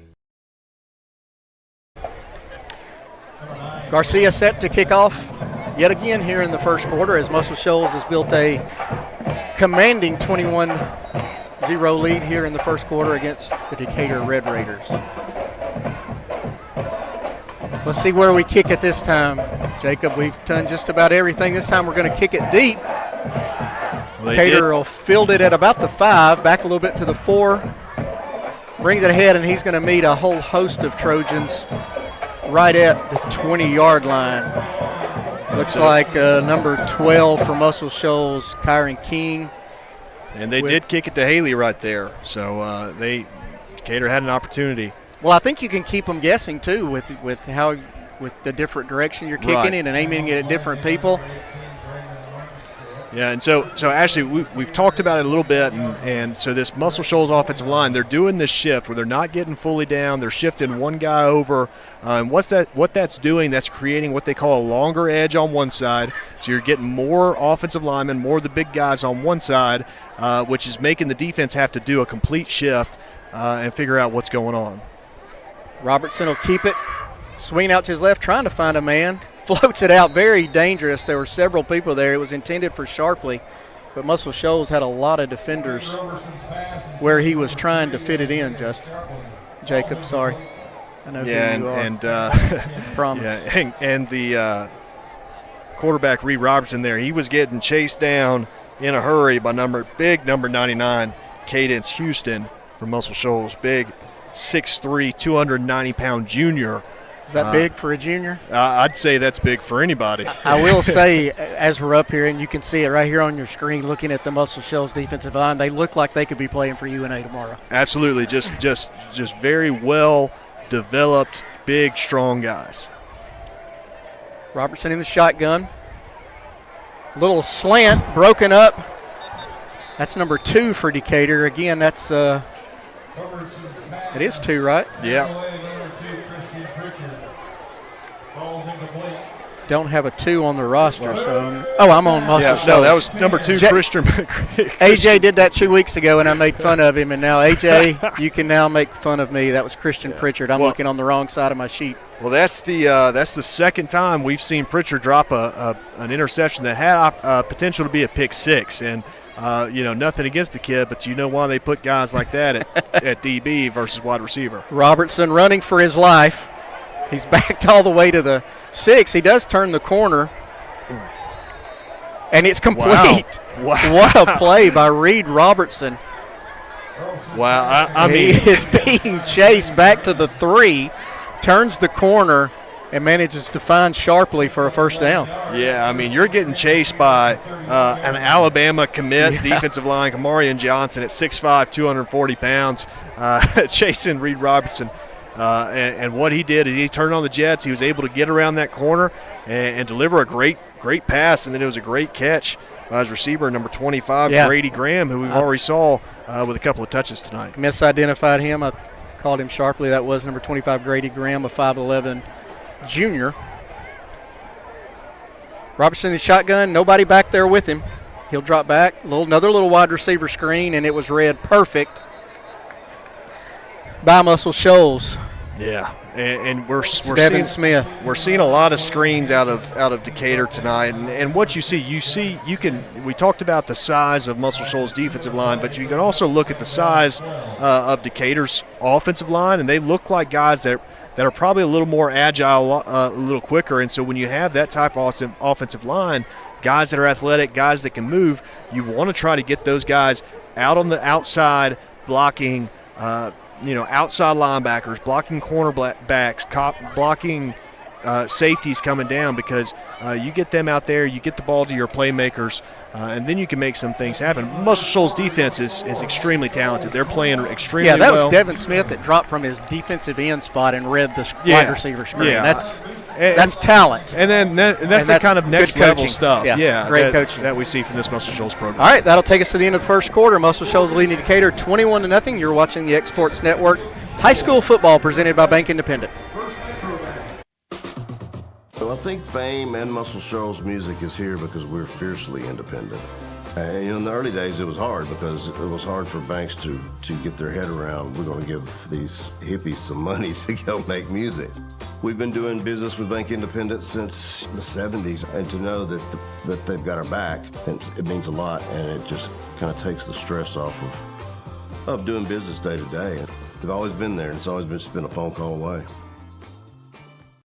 You know, Storing Lee Furniture is not just some huge chain store, but we do have a 144,000 square foot showroom right here in Leoma, Tennessee. The Story family has worked together in the business now for 55 years. And a familiar face is here to help you with whatever you need. That's what being a part of the community right here in the Tennessee Valley means. And if you have an issue, we're right here to take care of it. And don't forget free delivery. We invite you to come see us. We're Storing Lee Furniture. Have you ever seen those halftime scholarships where you have to nail a 40-yard field goal? Yeah, this isn't that. I didn't have to write a long essay or audition or make a half-court shot. I just had to open a Bank Independent account, use my debit card, sign up for online banking, and have a positive balance. That's it. A 20% scholarship to UNA. When Bank Independent invests in students like me, they're investing in all of us and the future of our community. Bank Independent. We're invested in your future. Welcome back. Start of the second quarter. Decatur facing a 2nd and 12. Quarterback Reed Robertson. He'll hand it off to the right side. Really good gain there, Jacob. Wow. I believe that's Haley. Is that Allen? Isaiah Allen, I number believe 6. That's number 6, Isaiah Allen. Yeah, great. kind of surprised us a little bit. We just haven't seen that out of this Decatur offense yet. We saw one good completion and get upfield and gain some good yardage, but outside of that one play, we haven't seen a whole lot. And so that was just a really good. Again, we see another off tackle, a mid zone, an outside zone, and it was just really well blocked. And Allen was able to get around the edge and get a first down, get some yardage, and let's see if we can cross the 50-yard line right here. 1st and 10 Decatur. They'll have it at their own 49. Robertson and Allen in the backfield. We'll hand it off to Allen again. Not much there, maybe a gain of 1. Great play by number 17 there for Muscle Shoals. That's Marcus Johnson fighting off the tackle and making the play. Yeah, and so right there we saw little counter action from this Decatur offense. We saw big number 75, Harris Penley, number 67, Jaden Daniels, not the same Jaden Daniels that played Thursday Night Football, but they pulled from that right side of the offensive line to the left. One of them's kicking out the defensive end, the other's wrapping through and blocking a linebacker. So they're trying to get extra guys over there to open up that hole for Allen to run through. 2nd and 9 Decatur. Just starting the second quarter. Robertson drop back to pass. He is being chased again and has to throw it away. He had 2 guys right in his grill. He sure did. And at the beginning of the play, we saw some of the better pass protection we've seen tonight from Decatur. But the thing is, with this Muscle Shoals defensive line, you may stop them for a second, but it's only going to be for a second. So Robertson has to just do a really good job of pre-reading what the coverage is going to be, having a decision thought about in his head, not saying that's the decision he needs to make, but have something ready to go so that when he gets to the third step on that drop, be able to get it out of his hands really quick, get it to his playmakers out in space. Does that make your internal clock as a quarterback speed up? Absolutely. When you start getting a lot of that pressure? Absolutely. I'll tell you about that right after this. Robertson will send Allen out left. He's got a man. Another great play. Pass complete. That's number 9 for Decatur. That's Quaylen Hampton. Great little throw. Found the little zone play there, Jacob. Yeah, number 0 for Muscle Shoals cornerback Cameron Hogans. He was trying to cheat up and trying to get to that running back. He was coming with that back out of the backfield. Coming out of the flats, and Robertson did a really good job of reading that, seeing it, and delivering a strike to his receiver over there on the sideline. Great throw, great catch, great first down. We're seeing a little bit of movement from this Decatur offense. 1st and 10 Decatur from the Muscle Shoals 34-yard line. Hand off to Allen up the middle. We've got some more room on it. Now we're probably going to have a holding maybe out here on the edge by the Decatur receiver. Well, Cameron Hogan's definitely jumped up really quick, like something had been done to him. It was a pretty easy call. Had a handful of jersey right at the 30-yard line. I believe that's where they'll mark it from. And again, we talked about this pregame. You know, those penalties are one of the things that, as this Decatur Red Raiders team, you know, you're already 21 in the hole right now. You're coming in playing a really good team, a team that might be objectively more talented than you are. You can't let little things like a holding penalty stall your drives. You know, having a great drive, now you're looking at a 1st and 15 because of a holding penalty. 1st and 15, Decatur. Muscle Shoals 39, no backs. Another middle screen, and it is immediately knocked down. That's 99 for Muscle Shoals. That's Cadence Houston, who you were talking about early, the big 6'3", 290-pound junior. Yeah, they tried to set up a little middle screen by Isaiah Sharpley right there, which great job by the Muscle Shoals defensive line, getting their hands up, making that a really tough pass for Robertson. But I think Sharpley's got to do a little bit better job disguising that. I think that even if the pass would have got through, it didn't fool the Muscle Shoals secondary very well. I think they would have been there really quick to make the tackle or maybe even knock down the pass. Yeah, I think you can tell how well Muscle Shoals is coached, especially we've seen that a couple of times now. These defensive linemen are reading when those tackles or guards are letting them go and dropping back even sometimes into coverage for those screen plays. Absolutely. 2nd and 15, Decatur. Robertson will keep it around the right edge. He's got a seam. He's got most of the penalty yardage back. Maybe making this 3rd down a little more manageable. It's going to pick up about 10. Man, that was a really good run. Yeah, really just a good job quarterback right. blocking the backs coming out of the backfield, leading out there on the outside. Offensive line did a really good job of blocking this tough Muscle Shoals defensive line to give Robertson some room to get outside. And I really like the way Robertson runs the ball. He runs the ball really hard, just like the running backs on their team as well. So you look for them to utilize him in the run game more. You're going to love a quarterback that runs hard. I may be a little biased, okay? You're going to like a quarterback that runs hard. Robertson hands it off left to Allen. Great play. That's Jones again he's all over the field. Take it from that linebacker spot.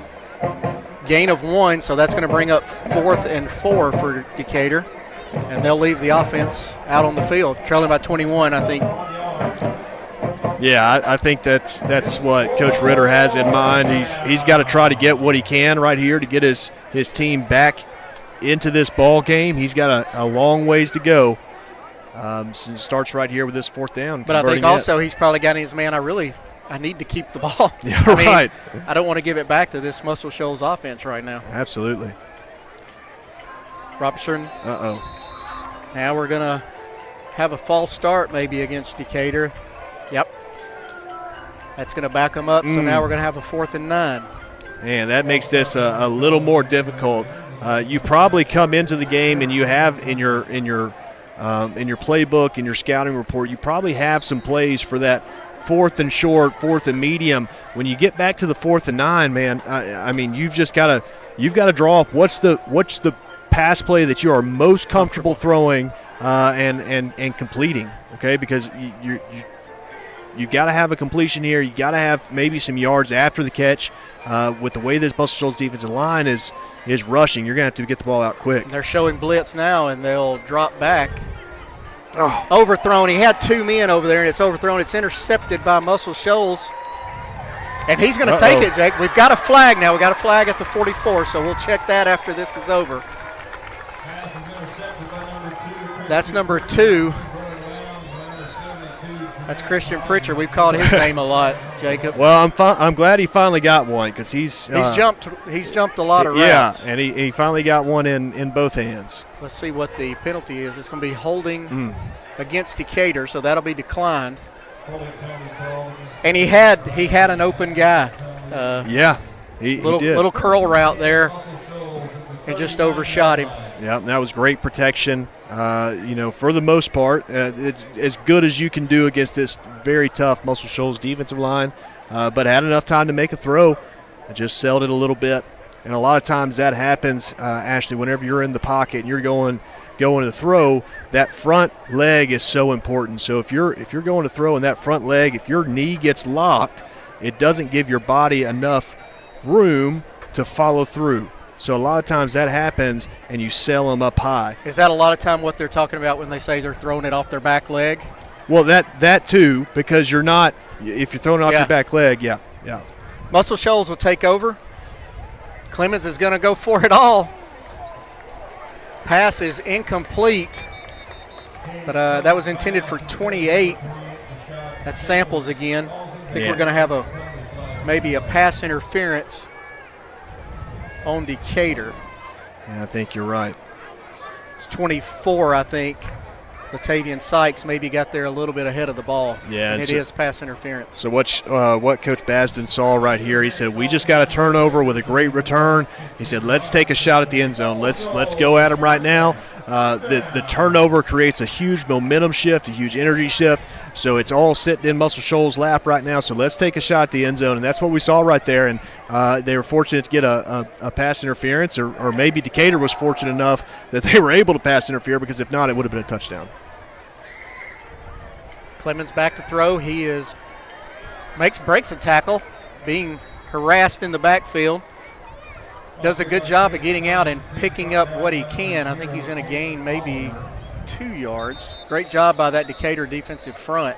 Oh yeah, they made it tough for him. It was a really good run. Able to salvage a couple yards out of it. But that Decatur defensive line gave a really good rush. And I think we've got an injured Decatur Red Raider. So while they're tending to him, let's take a quick timeout. You are watching the X Sports Network.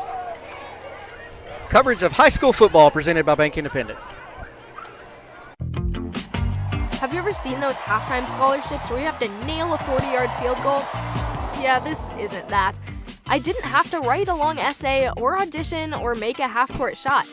I just had to open a Bank Independent account, use my debit card, sign up for online banking, and have a positive balance. That's it. A 20% scholarship to UNA. When Bank Independent invests in students like me, they're investing in all of us and the future of our community. Bank Independent. We're invested in your future. At C&B Linen, fast, friendly, and reliable service is our promise to you. Because you're not just a customer, you're family. From multi-use linen to branded floor coverings and a complete range of cleaning supplies, C&B Linen is here to make sure you have everything you need.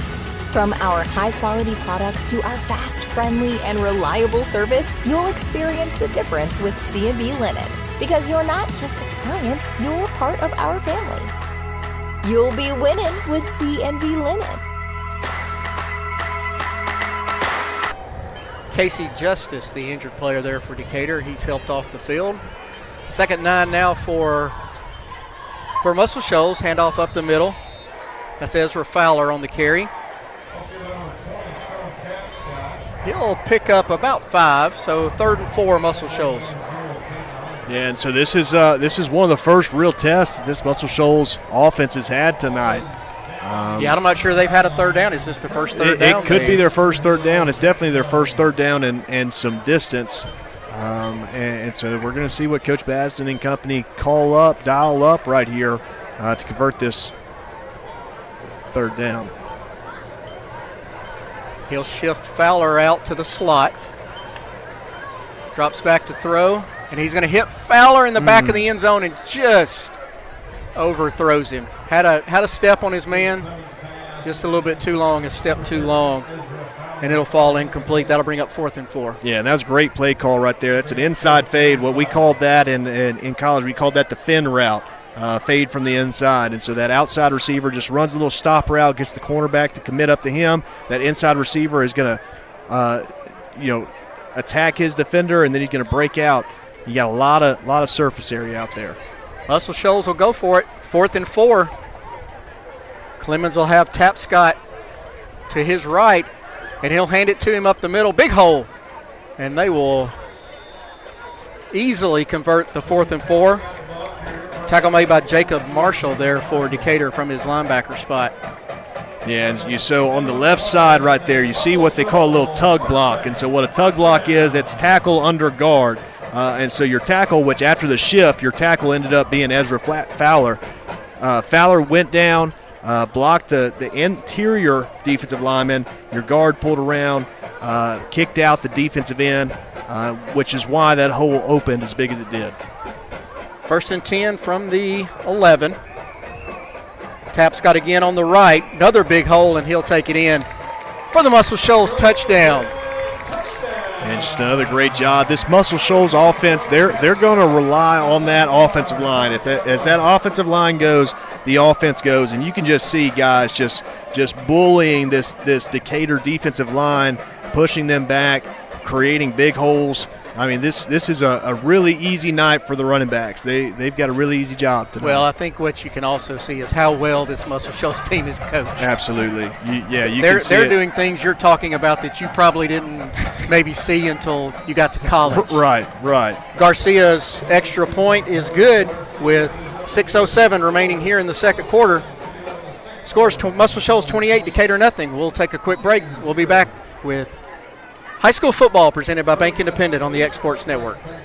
There are now more ways to save at Quick Mart. Become a Quick Club member and easily earn rewards on qualifying purchases at Quick Mart convenience stores using the Quick Club app, available on the Apple App Store and Google Play. To save on fuel for work, use the Fuel Rewards Pro app to earn 5 cents a gallon on work fill-ups and redeem the savings for yourself. To get started, visit fuelrewards.com/pro or download the app in the Apple App Store and Google Play. So it's been a pretty amazing journey with the Orion Amphitheater. The design was ambitious. It's pretty incredible, the caliber of artists that we've had through these doors. Bank Independent has been such a great partner because not only are they taking the stress of the finances off of our plate, but they're investing in us as we're investing in them. And I think that is a strong partnership. Obviously, they've done a fantastic job, and the spirit of what Bank Independent does is right there in the name. Bank Independent is proud to back our hometown students through our customer scholarship, which awards 20% scholarship to UNA. Because when the community wins, we all win. Visit bibank.com/scholarship for more details. We're back here at Muscle Shoals. Now 28-0. Muscle Shoals leading Decatur 6:07. Remaining in the second quarter, Garcia in to kick off again. We'll see where he places the ball this time. He has been pretty accurate on the kickoffs on where Coach Basden has wanted it placed. He's kicked it short, he's kicked it long, he's kicked it left, he's kicked it right. He's going to kick it pretty deep. Decatur will field it at about the 10. Return it.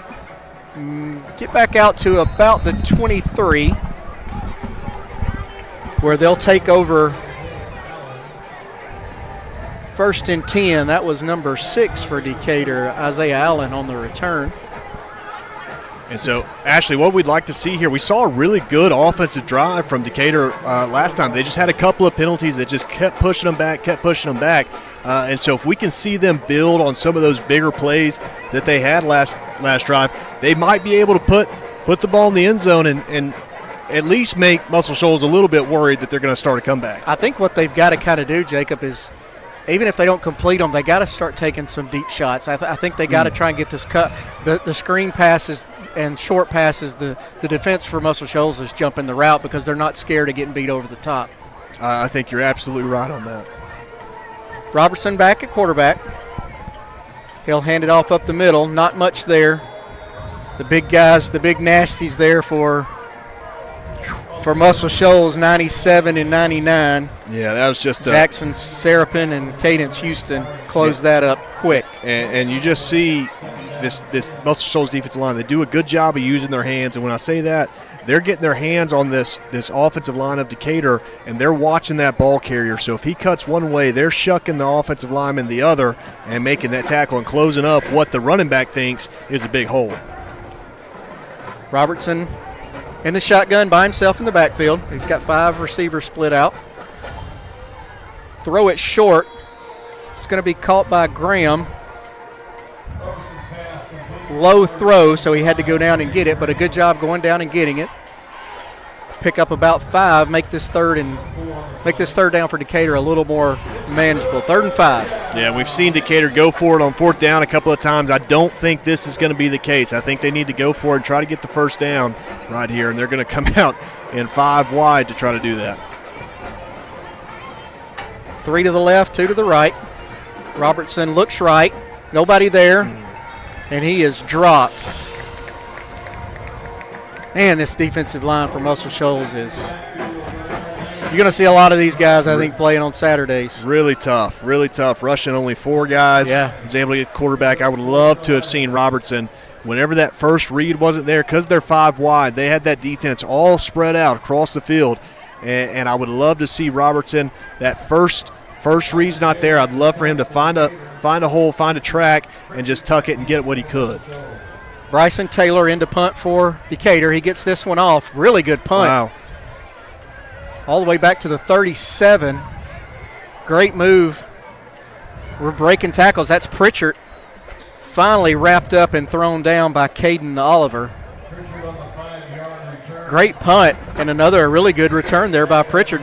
Yeah, and he's got 1, 2, 3, 4, 5, 6, 7, 8 guys, and he almost comes out of there. Yeah, you can definitely tell Muscle Shoals said they were going to come after that punt, try to block another one. So really good job for Pritchard of making a lot out of not a lot right there. Then also, again, like you said, great punt. I'm sure Coach Ritter was in the ear of his punter saying, hey, look, they're coming. You got to get this thing off quick. So Muscle Shoals will take over. Clay Clemens again at quarterback. They've got it at their own 43. Swing it out to Samples. He's going to break a tackle. They're just hard to get down. Yeah, I mean, that was a really good run. He see one broke tackle, two broke tackle, hopped over his own guy. He's got two guys that are just in perfect position. Yeah. And fights through them and picks up 10 yards, 11 yards, and a first down. And if it weren't for that pesky turf monster, we might have saw how fast Samples was right there. Clemens with one back right behind him. He'll roll out to the right. Sling it out complete. That's Samples again. They are trying everything they can to get the ball in Samples' hands, and I don't blame them after what we've seen, how he's ran the ball today, which he didn't have an opportunity right there to get some yards after catch. But man, if you can find a way to get the ball in his hands, he's going to make some plays. They have lined him up in just about every position, too. Right. He's at running back now, and they're going to swing him out left. Robertson to throw deep.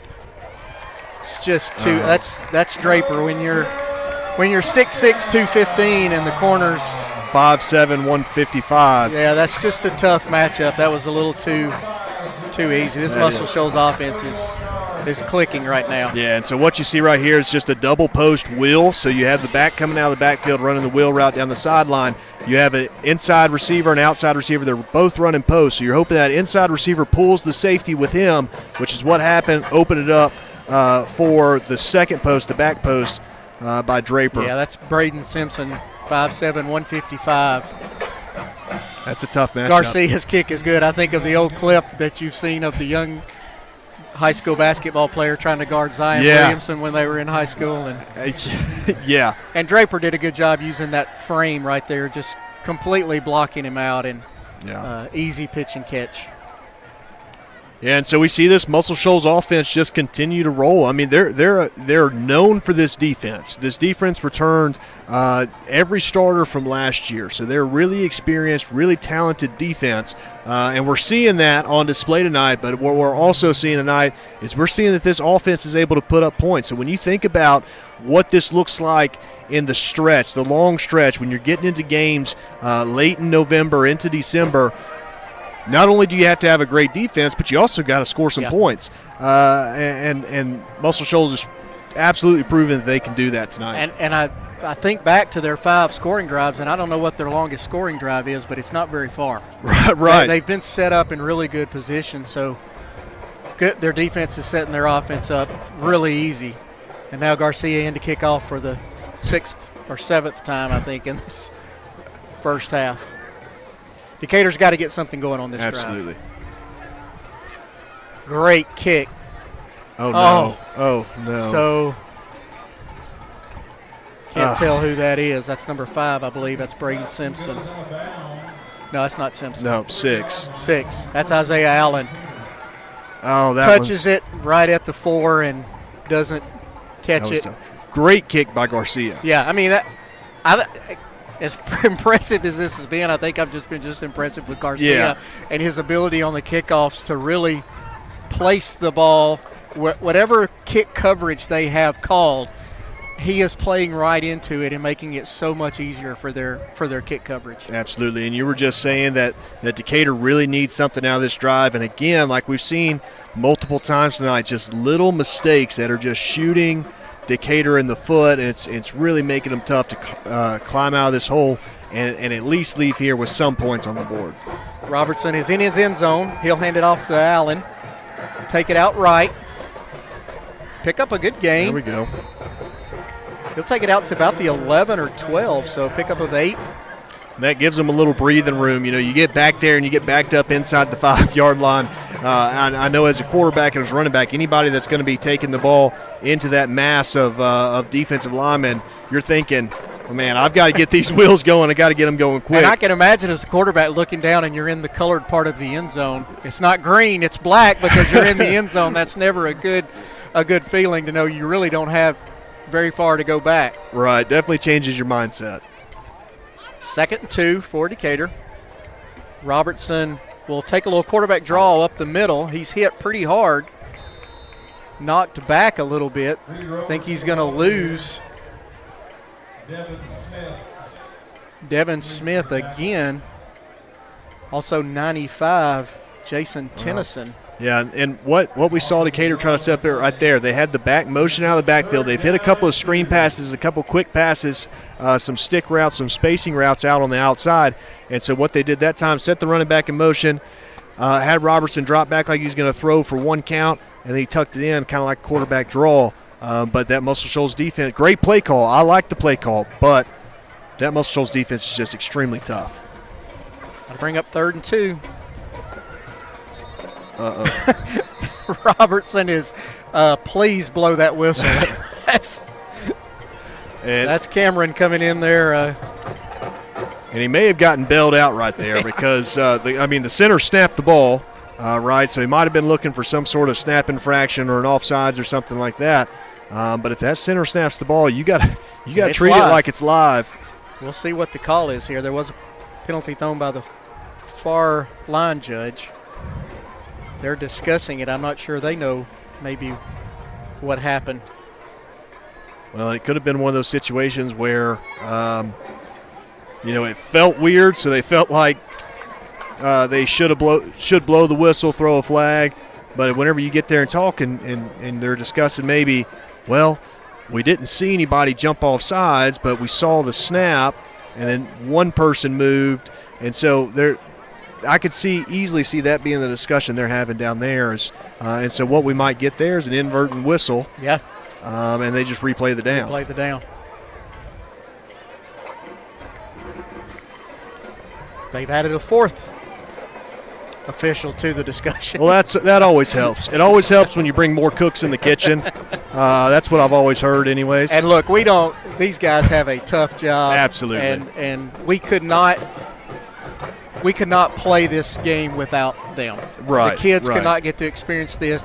We as fans of the sport could not experience it if we didn't have these guys that were committed to spending their Friday night here in Muscle Shoals calling a game for these high school kids. And they'll get beat up by the fans. They'll get beat up by the coaches. They'll probably get beat up on social media after the game. But they're never right. Yeah. Somebody's always going to view them as wrong. From one side of the field. And we also, just talking about that, there have been some referee shortages, umpire shortages. So you see some games getting played on Thursday nights. Yeah, just don't have enough. And some of that's they don't have enough refs to cover everybody on Friday, so they got to schedule them on Thursday. And then you got refs working Thursday night and Friday night trying to get these opportunities for kids to play the game. So after much discussion, we finally have a false start called on Decatur. I'm sure Coach Ritter is going to want an explanation. Not sure if he'll get the one that he is looking for. And now I believe he may have called a timeout. Do you have Decatur's called a timeout with 1:23? We'll take it with them. You're watching high school football on the X-Sports Network presented by Bank Independent. I had somebody that was a phone call away or even a text message away, that if I was having trouble with the equipment or just didn't understand how to do something, they were here. They were at my business. Well, I think Fame and Muscle Shoals music is here because we're fiercely independent. And in the early days, it was hard because it was hard for banks to get their head around, we're going to give these hippies some money to go make music. We've been doing business with Bank Independent since the 70s, and to know that they've got our back, it means a lot, and it just kind of takes the stress off of doing business day to day. They've always been there, and it's always just been a phone call away.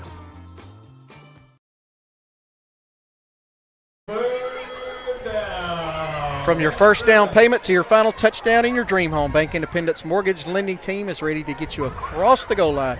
Visit bibank.com to get started. Equal housing lender. So, Jacob, we're coming out of this timeout. Decatur calls a timeout. They're facing 3rd and 7, deep in their own territory, a minute 23 on the clock. What do you do here if you're calling plays for Decatur? I think you have to take their screen game is something that works really well for them. We see a handoff up the middle. I don't know if that's what I would have gone with. You want to try to extend this drive as long as you can. You got a minute 16. They're jogging the punt team out on the field. You really wanted to eat up as much time as you could to keep from getting the ball back to this Muscle Shoals offense. Yeah, that's Devin Smith again, the defensive end for just so tough, and I can probably see part of what Coach Ritter was thinking. Look, we're backed up again. Quarterback starting with his feet in the end zone. This defensive line has been getting a great rush all night. Don't want to have the opportunity of them getting a safety, so let's just run it, punt it, and play a little defense right here. So Muscle Shoals calls a timeout, 1:16 left. Decatur's facing a 4th and 8. We assuming they're gonna punt. So what do you do now if you're Coach Scott Bazin on the Muscle Shoals sideline? You're up 35-0. You've absolutely dominated the first half. There's a fine line there between, again, you're still in the first half, right, but also, as they want to say, running the score up. So if you're coaching Muscle Shoals, what do you do here? No, I think I'm treating this as a learning opportunity for the kids. You got a minute 16 seconds left. I think that you need to run this like your 2-minute offense. You don't get a whole lot of opportunities to practice this 2-minute. Oh no! Snap goes over the head of Bryson Taylor, and that's going to be a safety. So that'll bring us to 37-0. And we've seen that. The first punt of the game, we saw the snap was slow developing. It was a high snap. It was a looping snap. We've had one go over, or we've had one blocked. One blocked. One go over his head. And now one go over his head. And then one was great. Yeah. So we're hitting at about 25% right here. But continuing my thought, I think, so even here we're still in the same situation. Muscle Shoals is about to get the ball back. Now you've extended the lead to 37 to nothing. I think you use this as an opportunity to work on your 2-minute offense. You don't get many opportunities to practice this in game situations, real-life situations. So I think it's a great opportunity to practice your 2-minute offense. I think you're trying to get in the end zone right here, and you can call the dogs off after halftime if that's what you want. But I think with the goal that Muscle Shoals has at the end of the year, I think you don't pass up an opportunity to gain some experience and work on some things and like a 2-minute offense. If you're Coach John Ritter on the other side, do you understand that as a head coach yourself? Yeah, I think you definitely have to. And I think, for the most part, you can assume that the first half is free game, right? And then after halftime, now we're kind of getting into, well, what's the sportsmanship answer right here and things like that. So Decatur, with the free kick, they've elected to put it on the tee and kick off. That's Emmanuel Maldonado. Little short kick out to the right, jumped on and covered up by Muscle Shoals. That's number 15, Jeremiah Lowe, 5'10", sophomore on the kickoff team for Muscle Shoals. So they'll have it 1st and 10 from the Decatur 46 with 1:15. And I believe they have 2 timeouts remaining. That's what Sam is showing us on the screen. So we'll take his word for it. Well, and like I said, so you got a minute 15 right here. I think you work that 2-minute offense. I think you work it, see if you can get the end zone. Think about some of these pass routes, these out routes. They got to get to the sideline, got to get out of bounds. I think it's a great opportunity to work on that. Clemens will take it from the pistol. He's got Davian Reynolds behind him. Fowler goes in motion. Right in that zone. Pretty easy throw and catch. That's to number 5, Draper again. Be good for about 12 and another Muscle Shoals first down. Decatur came out of the pile with the football, thought they might have had it, but he was whistled down, and so we saw a motion right there out into the flat route, which pulled the defenders, really opened that hole for Draper to sit in. Clemens back to throw, looking deep to the right side, and he's got a man right in the middle of the field. I'll let you guess who that was. And that's going to be Mr. Samples. See the frustration, too, starting to kick in from some of these Decatur.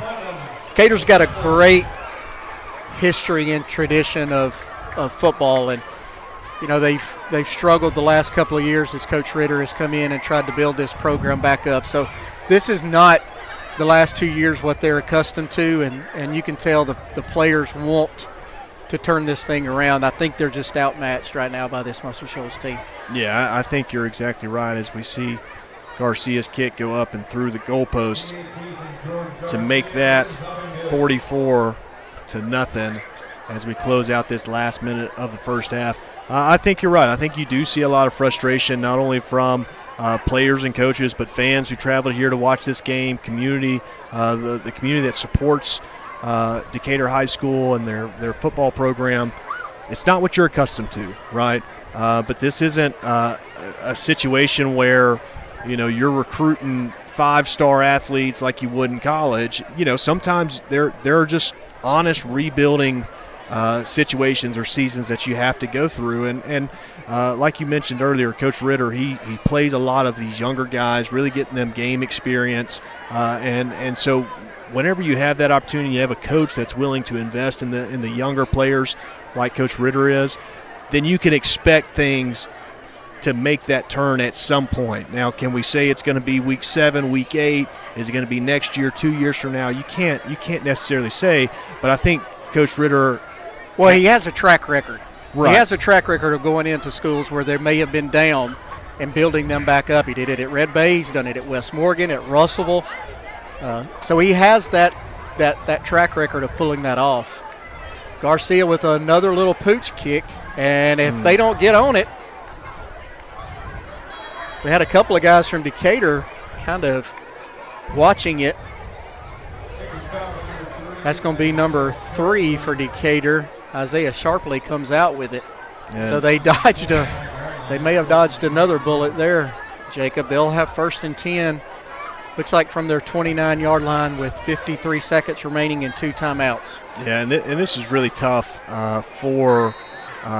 tough situation for Coach Ritter to be in, because you got to keep your guys engaged. You got to keep them locked in the game. You got to keep their effort and their energy levels and their execution levels up high, and that's really tough to do when you give up 44 unanswered points in the first half. Yeah.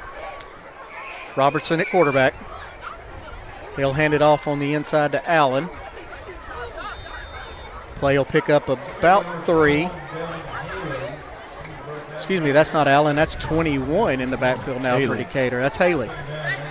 And so right here, Coach Ritter, I think you just try to protect the ball, run this clock out, go into halftime, try to regroup, try to find something from your guys, find some sort of common denominator that we can sit back and say, like, hey, look, guys, we're going to come out this second half, and this is where we're going to go. Look like they'll take one more snap. That's Haley over on right tackle. Good, tough run. Met by a lot of the Muscle Shoals defense, included Kobe Weekly there from his linebacker spot, number 24. And I think that's going to be the last snap. I think they'll let that run out. And that'll be the end of the first half with Muscle Shoals in complete control over Decatur, leading 44-0. When we come back, we'll join the Decatur High School Red Raider Marching Band, and after that, the Muscle Shoals Trojan Marching Band. You are watching to the Exports Network presentation of high school football, brought to you by Bank Independent. Bank Independent. We're invested in you. From the Tennessee Valley Weather Channel, this is your sports forecast. Fred Gossett here in the Tennessee Valley Weather Center on this Friday evening with your latest forecast update. Mostly clear skies out there as we head through the rest of the evening and the overnight, getting down into the lower 60s for most of us for overnight lows toward daybreak. Here's how that's going to break down across the area. A few folks may be hanging into the upper 50s near and east of I-65, especially in southern Middle Tennessee, down into northern Madison County, but the vast majority of us into the lower half of the 60s for overnight lows. A light northeasterly wind, barely a cloud in the sky as we into the overnight. Plenty of sunshine here for your Saturday and a light easterly wind. Daytime highs mainly into the lower 90s across the area, but a few upper 80s peppered in, especially in southern Middle Tennessee and some of our communities that are a little naturally cooler by a couple degrees than surrounding areas because the elevation. You know how that works around the Lawrenceburg Airport and Pulaski and other places where it may be 3 or 4 degrees warmer elsewhere across the area. And staying mostly clear as we head into Saturday night, mostly sunny as we head into Sunday as well. Quiet weather around here for the next several days. Just a few clouds around into early next week. We're going to be having a ridge of high pressure in the upper levels building nearby. The start of the week, there may be a stray shower. It's close by. It's western Tennessee, North Mississippi. So we've added a 10% chance for Monday and Tuesday into the forecast. You won't see it on the 7-day because it's not really high enough to even mention on the 7-day. Just don't be surprised if there's a stray shower knocking on our western door. I think we're mainly quiet, though, and the rain chances don't really kick up here locally in southern Middle Tennessee and North Alabama until we get to the second half of the upcoming week as that system over the plains comes down and the upper level ridge breaks down as well. So low to mid 90s here as we head through the weekend into early next week. On Monday, Tuesday, maybe some isolated 96, 97 degree readings here and there. Keep in mind all these numbers are a midpoint average between southern Tennessee and North Alabama. This is not a one number place around here. So this is a midpoint average. A few spots in North Alabama Monday could be 96 or 97. The same back in the far northeast Mississippi. We do relax the heat a little bit to stay near the lower 90s as we head toward the end of the week with the rain chances starting to come back. Not big rain chances, but a few scattered thunderstorms on the board. I'll show you the full 7-day here in just a second. First off, your hour by hour for your Saturday. Mostly sunny, if not wall-to-wall sunshine across the area. Daytime highs a couple degrees either side of about 91, low to mid 90s Sunday, and especially Monday, a few upper 90s possible. Mostly sunny, a few more clouds toward the middle of the week, and then we'll start introducing a slight chance of a thunderstorm beginning on Thursday. And then slightly better chances of scattered showers and thunderstorms toward next Friday. There's look your latest 7-day forecast. You can always get the latest information from us by downloading the free Tennessee Valley Weather app. You can either scan the QR code on the screen or search for Tennessee Valley Weather in the Apple App Store and Google Play. You can also find us on your favorite smart TV device or YouTube by searching for Tennessee Valley Weather. We'll get you back to the high school football coverage right here on the X Sports Network.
On behalf of Superintendent Dr. Chad Holden and High School Principal Dr. Dusty Davis, ladies and gentlemen, welcome to tonight's performance by the Muscle Shoals High School Trojan Marching Band. Tonight, under the full direction of drum majors Caroline C. and Rick Penny, the band will be performing a portion of their 2025 show entitled What Could Be. The show will include music from John Lennon's Imagine, Pure Imagination, Bartop's Contrast Group and Four, Don't Let the Sun Go Down on Me, and original music by Dr. Jeremy Smith. Music arrangers are Mr. Justin Williams and Dr. Jeremy Smith, and the film designer is Mr. Gilles Willett. Drum majors Caroline C. and Rick King is the band ready for tonight's performance.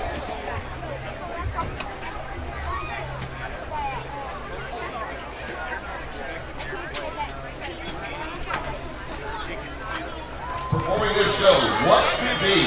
Ladies and gentlemen, please put your hands together for the Muscle Shoals High School Trojan Marching Band.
see how much I lose.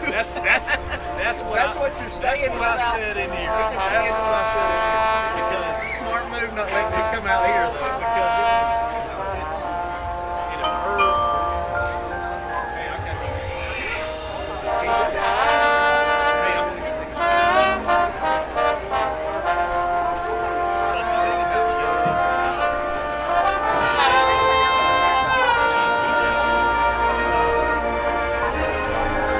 Yeah, I mean,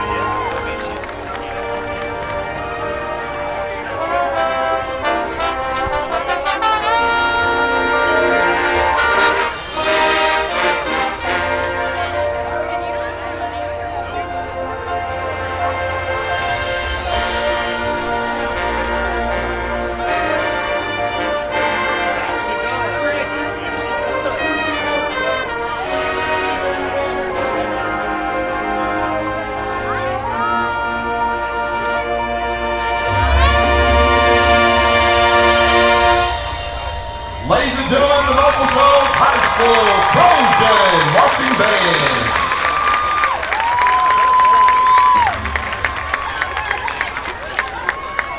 Band directors of this suggestion, Dr. John Frederick, Mr. Daniel C. Military instructors of Jacqueline Crumley and Zoe Tatum, and band instructors Angie Hines. We would like to thank our incredible band boosters for all the work and support they give every day to help the band program. We'd also like to thank the faculty and staff. Imagine a bank where you feel at home. Real people living right here in your community are the heart of Bank Independent and everything we do. You have our commitment to bring the people, ideas, and resources together that create a stronger community full of endless potential.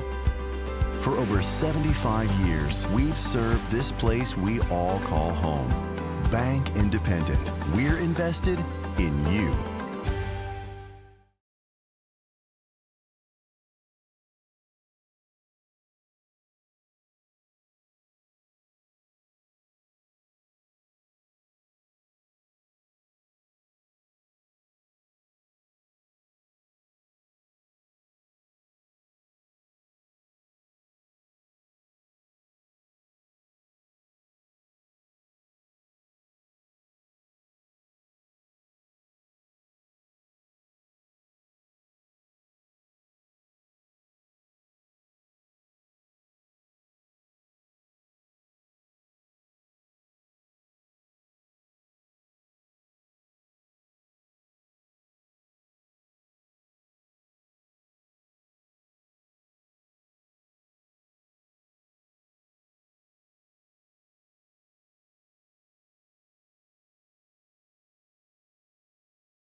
This is the X Sports Network.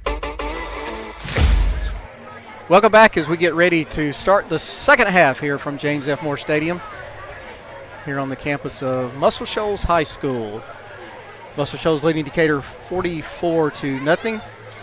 You know, Jacob, we have the running clock rule here in the state of Alabama where if it's a 35-point lead or greater in the second half, then you can play with the running clock. I think both coaches have to agree to that, and I'm not sure what has been decided.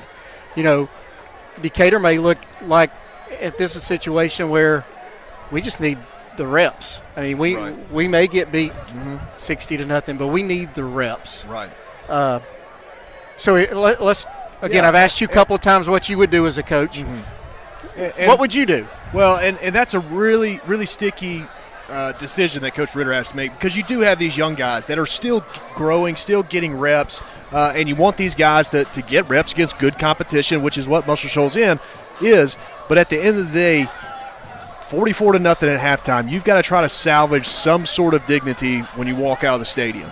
So if you don't go to a running clock and you're assuming that Muscle Shoals starts to rotate in some of those second and third string guys, but if you walk out of here losing by 60 points, that's demoralizing for an individual, for a teenage boy. And so, you know, you can either look at it from the reps perspective, like, hey, let's get these guys some good reps against some good competition, or you walk out of here saying, let's keep it as close as we can and go back to the drawing board starting tomorrow morning. It's going to be an interesting decision to see what Coach Ritter does go with and what we see this second half. But you're obviously in an extremely deep hole right here. Very, very slim chance you make this comeback. But what can we make of this second half if you're a Decatur faithful? Decatur kickoff. That's Maldonado. Little short kick out to his left. Jumped on there by Muscle Shoals. They'll have the ball 1st and 10 to start the second half from their own, looks like the 36-yard line. So we'll see what Muscle Shoals does here in the second half. Do they go with the starters for the first drive here and then maybe get some younger guys in? Yeah, and you even start to look at it, and it looks like they do have some second-string offensive linemen in there, but we do see Clemens still at quarterback. But when you get to the point, if your second or third string guys are still outplaying Decatur, at what point do you stop throwing the ball and giving these guys reps? Yeah, Clemens drops back to throw in the first play, a little in the slot. It's going to be complete. See who that is when he gets up. That's number 11. That's William Vance. Little stop route right in the soft part of that zone. Great pickup, about 9.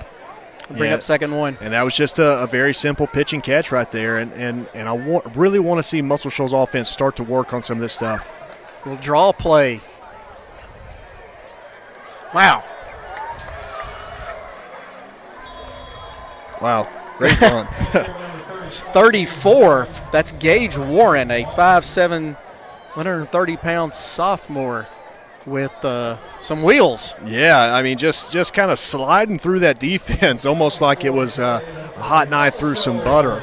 Sorry it took us long to get that call. Again, these numbers are pretty difficult to read, and with a lot of new faces in there, we'll do the best we can. Absolutely. That is Warren in the backfield. He'll stay in there. Another handoff to him around left tackle. He'll bust it outside. He's got a blocker out front, and he'll be pushed out of bounds. Be another first down for Muscle Shoals. He'll go out, looks like the 13-yard line. Yeah, and he had a couple of linemen out there in front. Number 56, Tobias Wilson, 5'10", 195. He was out there leading the way, kind of pulled from his guard position to get out there and make some room. 1st and 10. Muscle Shoals will have it from the Decatur 13-yard line. Clemens will hand off to Warren again, or on the right side. Great job by that Decatur defense. Great job trailing that play by 43. That's Josh Jones. Yeah, right there. Josh Jones and number 0, Caden Oliver. They just do a really good job of sandwiching the running back in. Just didn't give it an option. to be able to cut inside or outside. And yeah, so Jones playing that right end, and that ball was going to his opposite side. Yeah. Just did a great job trailing it. Clemens will hand it off to Warren. Big hole up the middle. Let's see. Gonna mark him just short, right at the 1. And tiny guy with some wheels, but really good job of fighting through that tackle to almost get it in the end zone. Absolutely. You can, your speed can make up for some of the lack of weight when you think about how fast you're going. You remember the old physics equation that we all I remember physics. know to heart. Great read by Clements. He'll keep it. Read that defensive end. Absolutely. He bit down on the run and walked into the end zone. I'm sorry, is that Clements? Yeah. Yeah, Clements still in the game. Yeah. And, so like you said, great read. That's just a simple inside zone right there. You're leaving the defensive end, number 79 for Decatur, George Cobb. You're leaving him unblocked, and you're telling him, hey, make a decision right here. Do you want to tackle the running back or do you want to tackle the quarterback? He made the decision on trying to tackle Warren. Clemens made a really good read, really easy run right off the edge to get in the end zone. Garcia again in with the extra point.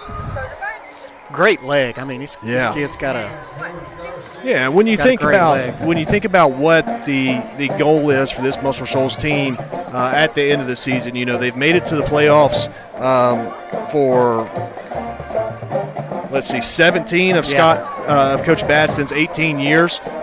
Always coming up short. And so when you think about the teams that make that final run, make that final push, and ended up holding the map at the end of the year, they're the teams that can do it in all three phases. So it's not just offense. You can't just have a high-powered offense. You can't just have a high-powered defense. And you got to be able to have some form of special teams.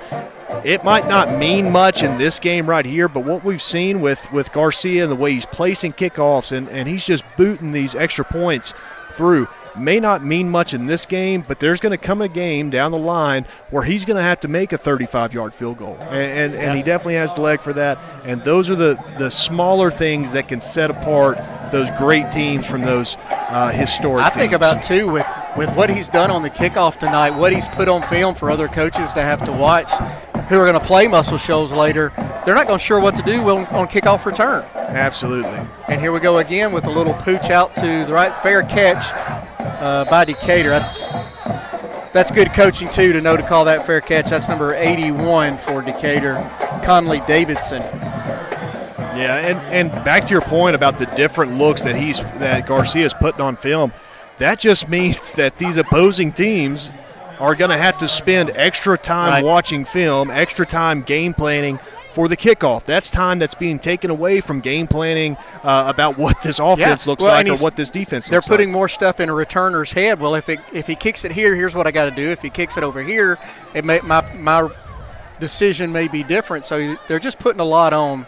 Yeah, and some film for coaches to have to look at going forward. And those kickoff returns can be so important. You look back to the opening kickoff of this game, a fumble that turned into a touchdown a few plays later. Got a new quarterback for Decatur.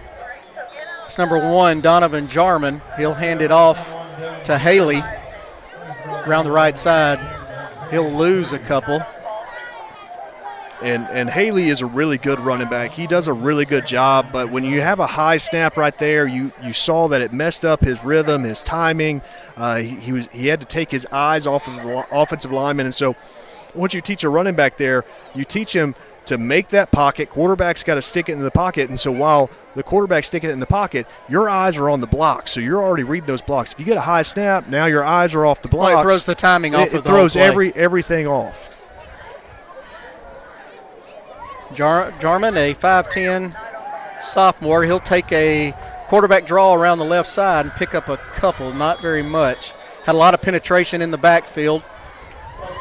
Yeah, so he did a good job to get a couple out of that. Yeah, and Jarman, he's a twitchy athlete, and so what I mean by twitchy athlete is he can make those cuts, those bursts of speed, but you can obviously see that there's a noticeable size difference between Jarman, who is 5'10", 150, and what we see from this Muscle Shoals defensive line. Yeah.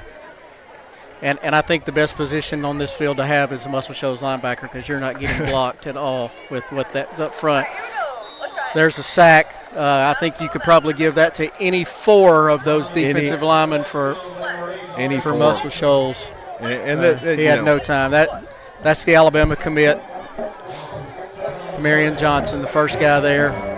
Yeah, and so I saw as we see the punt team come on the field, I saw Decatur's punter out there at halftime working on some quick kicks, getting the ball out of his hands to his foot, getting him released, because what they can't have is they can't have another block punt, especially at this part of the field. Good snap. Taylor Doug finally get a good snap, and he juggled the ball a little bit. Good kick, though. Pritchard will call a fair catch for Muscle Shoals at their 46-yard line. So Muscle Shoals will have it 1st and 10. We'll take a quick break. You're watching the X Sports Network High School Football presented by Bank Independent.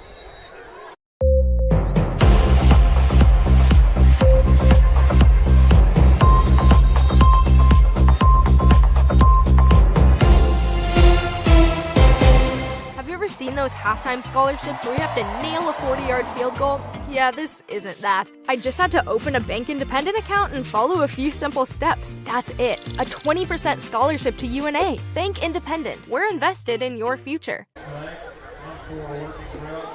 So as we're back, it looks like they have taken the 6-minute heat timeout. A couple of scores mainly from around this region, this Class 6A Region 7. Hartselle with a 63-0 win over Columbia. That was played last night. Columbia now, I think that's 94. I believe so. In a row. So, you want the best for those kids. I've my kids growing up in Hartselle and having seen Columbia play, you just feel it for those kids. And Sammy Coates now, the former Auburn receivers, coaching there. And from what you've seen of them this year, you may start to see a turnaround. But, man, you'd like to see those guys get a win. They had a loss here to Muscle Shoals last week. Jasper with a 16-14 lead over Coleman. Athens off tonight. Another score of note, Austin 13, Florence 6. So as we get back into action, we got a new quarterback in for Muscle Shoals and a new running back. He'll hand it off. Breaks several tackles on the left side before cutting it back to the right. And then he'll be brought down, maybe a gain of 1. Is that number 14? Is that Kendall Jackson? I think so, yeah. Keelan Jackson. And new quarterback is number 15. That's Jeremiah Lowe. We saw him earlier, I think, running a play at wide receiver. But Jeremiah Lowe, the new quarterback. And we're going to see a lot of new faces for Muscle Shoals in this second half. Just a sophomore. He'll hand off again. Big hole up the middle. That's a big load to tackle compared to what with Warren in on the last possession. Yeah, and you can tell that Jackson is slightly more inexperienced or hasn't got the amount of reps as some of these other running backs have had, but you can tell he's just that raw athleticism. You can tell when he runs the ball, he's just got that natural forward lean, does a really good job absorbing contact, bouncing off contact, and continuing to fall forward. Lowe will move him to his left side and hand it off again. Makes one guy miss before he is brought down by several Red Raiders, including number 43, Josh Jones, and number 4, Caden Watkins. Play picks up about 5 or 6. We'll call it 6, 2nd and 4 for this Muscle Shoals offense. Yeah, and that's one of those guys that as a defender, especially some of these defensive backs and smaller guys out there, you really don't want him to come your way because he just runs the ball hard. He's good at lowering his shoulder and tough to tackle. They'll turn and hand it to him again right up the middle. Number 4, Watkins again coming up from his safety spot. That's bad when the first guy getting a hat on you is your safety. Right, and I just made that comment about not wanting to tackle him, and man, Watkins proved me wrong. He stepped right up to the challenge and did a really good job of filling that gap and making sure that nothing else was added on to the end of that run. He'll pick up about 5. That'll be good enough for a first down. Muscle Shoals in the shotgun, 2 receivers to each side. Lowe's going to keep it that time around the right end after he fakes the handoff. And a touchdown saving tackle there. Great hustle by number 95, Jason Tennyson for Decatur. That's a defensive lineman. Jacob running the quarterback down. Yeah. Decatur has not quit. That's great effort. That's what you want to see out of Tennyson from his defensive line spot, only a junior. No, and that says a lot about the character of that young man and of this Ritter-coached Decatur team. They're not going to quit. They're not going to give up despite the score. Jackson again on the handoff, and he'll take it in. Decatur's just got no answer right now, Jacob. This is the second group, it looks like, for Muscle Shoals, and I believe Decatur's still got a lot of their first group in there. Just no answer right now. Yeah, and you saw right there, they've just been wearing out that zone read, that read option with the quarterback run on there. And you saw number 94, Miles Schultz of Decatur. He was right there ready to make the tackle, but didn't know if the quarterback had kept it or not. Mason McBride in to attempt the extra point for Muscle Shoals, and he nails it. That'll make the score now 58-0 with 2 minutes and 41 seconds remaining here in the third quarter. You are watching the X-Sports Network presentation of high school football, sponsored by Bank Independent. So it's been a pretty amazing journey with the Orion Amphitheater. The design was ambitious. It's pretty incredible, the caliber of artists that we've had through these doors. Bank Independent has been such a great partner because not only are they taking the stress of the finances off of our plate, but they're investing in us as we're investing in them. And I think that is a strong partnership. Obviously, they've done a fantastic job, and the spirit of what Bank Independent does is right there in the name.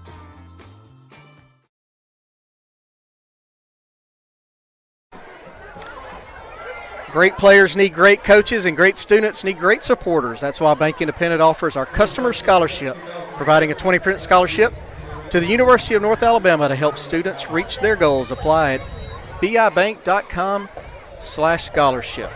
So McBride handled the extra point, but Garcia will be back out for the kickoff.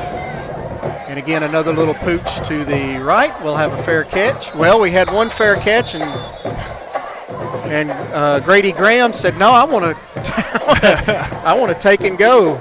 Davidson had called the fair catch, and we've seen Grady Graham get a couple touches tonight. He's returned one kickoff, and then he's also had a couple receptions on the offensive side of the ball. So he's a guy that, we talked earlier just for a brief moment. This Decatur team, they're not going to quit. They're not going to give up. And you got guys like Graham out there saying, "Let me have the ball. Let me do it. We got to keep going. We got to keep pushing." And that's what you want to see out of this Decatur squad. Yeah, I think that's what Coach Ritter's probably looking for here in the second half. Jarman will hand it off around the right side. It's number 6. That's Isaiah Allen. Tackled by number 43 for Muscle Shoals. That's Cameron Madden. That's a 9th grader. Jacob. Really good job of 5'11", 180. Yeah, just a really good job of shedding those blocks. Allen's a really tough runner. We've seen some really good runs out of him tonight, and so that's a really tremendous job by Cameron Madden. Just sticking to it, chasing him down, securing the tackle. That's one of the biggest things with these underclassmen, these freshmen, 9th graders that you got to worry about is are they aggressive enough to hold on to the ball carrier and bring him down to the ground. Jarman again handed off to Allen around left side. He'll get maybe a yard. Great play by number 23, and that's Nick Grissom.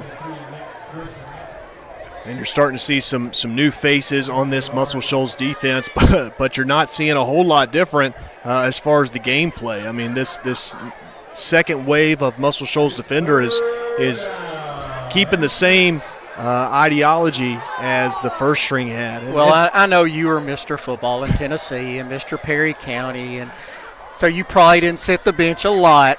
But I can remember when I was playing as a sophomore and a freshman, and you want to show those guys that's in front of you how hard you can play when you do get in there. Absolutely. Jarman with a little wide receiver screen. He had a lane there. Yeah.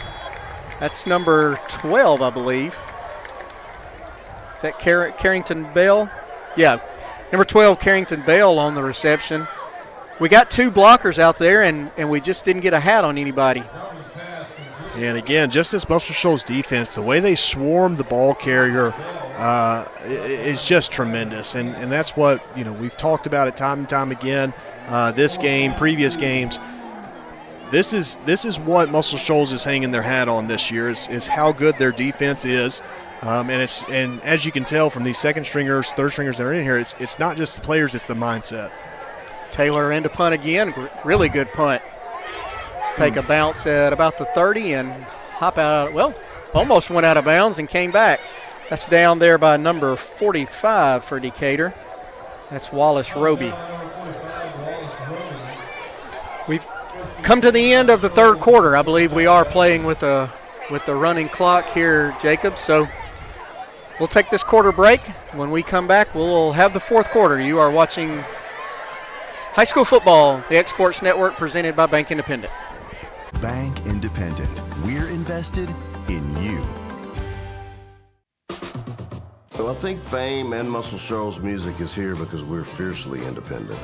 In the early days, it was hard because it was hard for banks to get their head around, we're going to give these hippies some money to go make music. We've been doing business with Bank Independent since the 70s, and to know that they've got our back, it means a lot, and it just kind of takes the stress off of doing business day to day. They've always been there, and it's always just been a phone call away.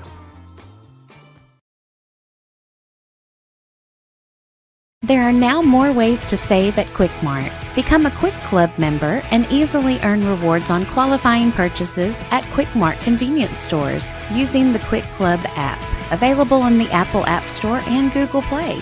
To save on fuel for work, use the Fuel Rewards Pro app to earn 5 cents a gallon on work fill-ups and redeem the savings for yourself. To get started, visit fuelrewards.com/pro or download the app in the Apple App Store and Google Play. At C&B Linen, fast, friendly, and reliable service is our promise to you. Because you're not just a customer, you're family.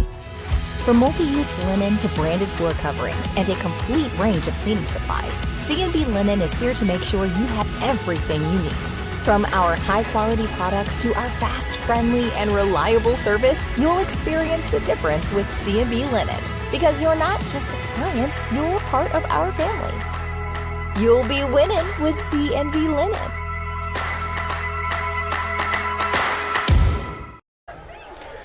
Welcome back. Start of the fourth quarter. Muscle Shoals 58, Decatur nothing. New quarterback in for Muscle Shoals. Jacob, if we can get a number. He's going to hand it off and hand it off to Warren. That's number 19 for Muscle Shoals. It's Jackson Hartman, a 6'3", 180-pound freshman. And ball carrier wrapped up right there by number 95 of Decatur, Jason Tennyson. I am a fan of Jason Tennyson. I'll just tell you that. 5'10", 275. The last play where he hustled, that absolutely tells you a lot.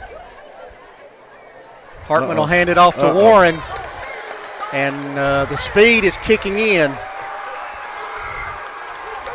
Not going to catch. Mr. Warren. Wow, that was one of those things, Ashley. As soon as you saw him break through that first line of defenders, you knew that he was probably going to be gone. I mean, we've seen it. We've seen spurts of it here in this game today of the speed and quickness that he has, but he was finally able to get a lane straight to the end zone, and if he gets that, it's going to be really, really difficult to catch him. Great job by that Muscle Shoals. Great job by the receiver. I'm not sure I can catch the number of the receiver on that side, making that one last block. Mm-hmm. McBride in to attempt the extra point. Bad snap. So we've got the holder. I believe he turned the corner and got in for the two-point conversion. That's what you call the old fire drill. As a former holder on the extra points and kickoffs. Because all the linemen there, they don't know that it was a bad snap or mishandled snap, so you start yelling fire, fire, fire, so that they know, hey, we need to need to actually block these guys, not just build a wall. We got to block them. And so great job. That was number 11, Will Vance. Great job by Will Vance right there, finding the corner of the end zone. And I know that's not what you wanted to do. You didn't want to put 2 more points on the board right there necessarily, but you got to love seeing a kid fight. I think probably the most disappointed people are McBride's parents who wanted to see him kick that. Didn't get to see him kick the extra point. Yep. 66-0 now. Muscle Shoals leading Decatur, 11-11 remaining in the ball game.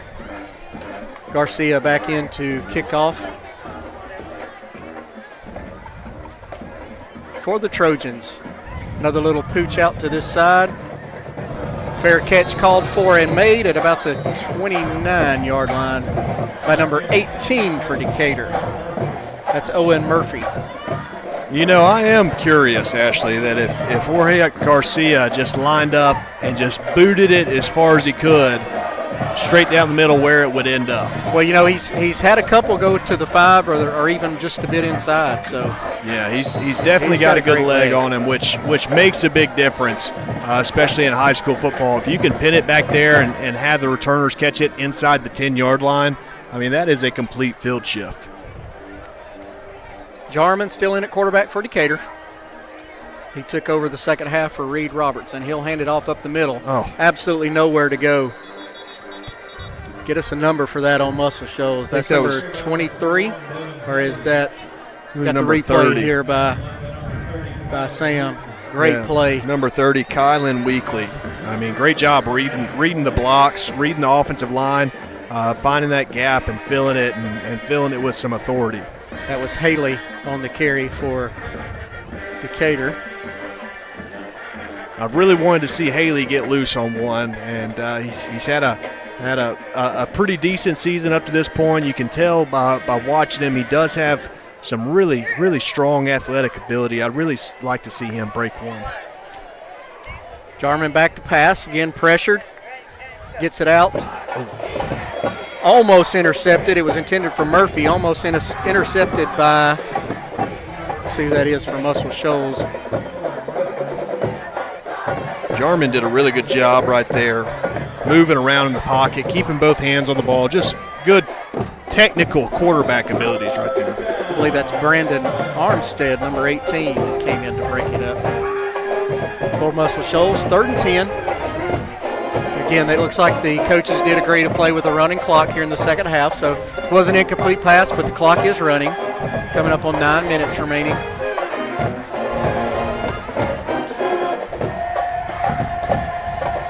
Decatur facing 3rd and 10. They'll hand it off to Haley. Again, he's met in the backfield, and it's so hard to get momentum going, Jacob, when you're getting hit or having to dodge people in the backfield. Absolutely, and Haley's he's really a downhill runner. He's a really tough downhill runner. Reminds me of a former Decatur Red Raider, former UNA Lion, Chris Coffey, who was just he was so talented downhill. He could make one stick in the ground with one plant in the ground, make a move, but he was so top heavy and ran so hard, leaned forward. He was tough to bring down. Taylor in to punt again. Another pretty good punt. Does take a Muscle Shoals bounce. It'll be down by number 19 for Decatur. That's Deshaun Swopes. And Bryson Taylor, whenever he's able to get a punt off, they're really good punts. He gets some really good hang time on them, really good distance. He hasn't caught a good bounce yet. I feel like every time it hits, it takes a Muscle Shoals bounce and comes back a little bit. But the ones that he's been able to get off have been really good punts. It's down at the 44 of Muscle Shoals, so they'll take over there, 1st and 10. Jackson Hartman back in at quarterback. Number 14, Keelan Jackson, is his running back in the pistol formation. 3 receivers left, 1 to the right. He'll shift him over to his right.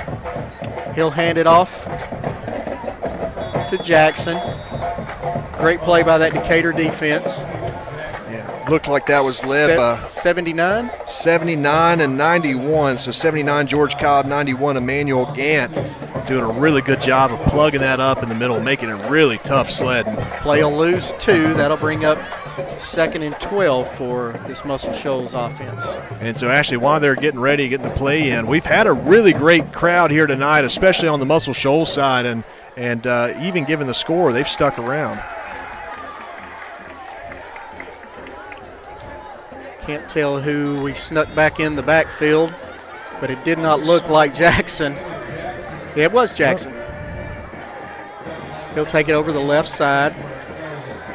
That was another zone scheme right there, but it was a zone scheme where you locked that backside tackle locked in on the defensive end. So where we typically see a quarterback read between handing it off or running it around the edge, you tell that backside tackle to lock on to the defensive end, and so now it just turns into a natural zone play. He'll take it just over midfield into Decatur territory to Decatur 49. I'll bring up 3rd and 4. Coming up on 6 minutes, halfway through the 4th quarter. Jackson on the handoff. He'll cut it back left a little bit and pick up the first down. Another good run. Muscle Shoals got 2 young running backs that. Yeah, I think they're going to be in perfectly good hands in the running back position. And that'll bring us to the 6-minute heat timeout. So we'll take a quick timeout. We'll be right back to bring you the rest of the 4th quarter.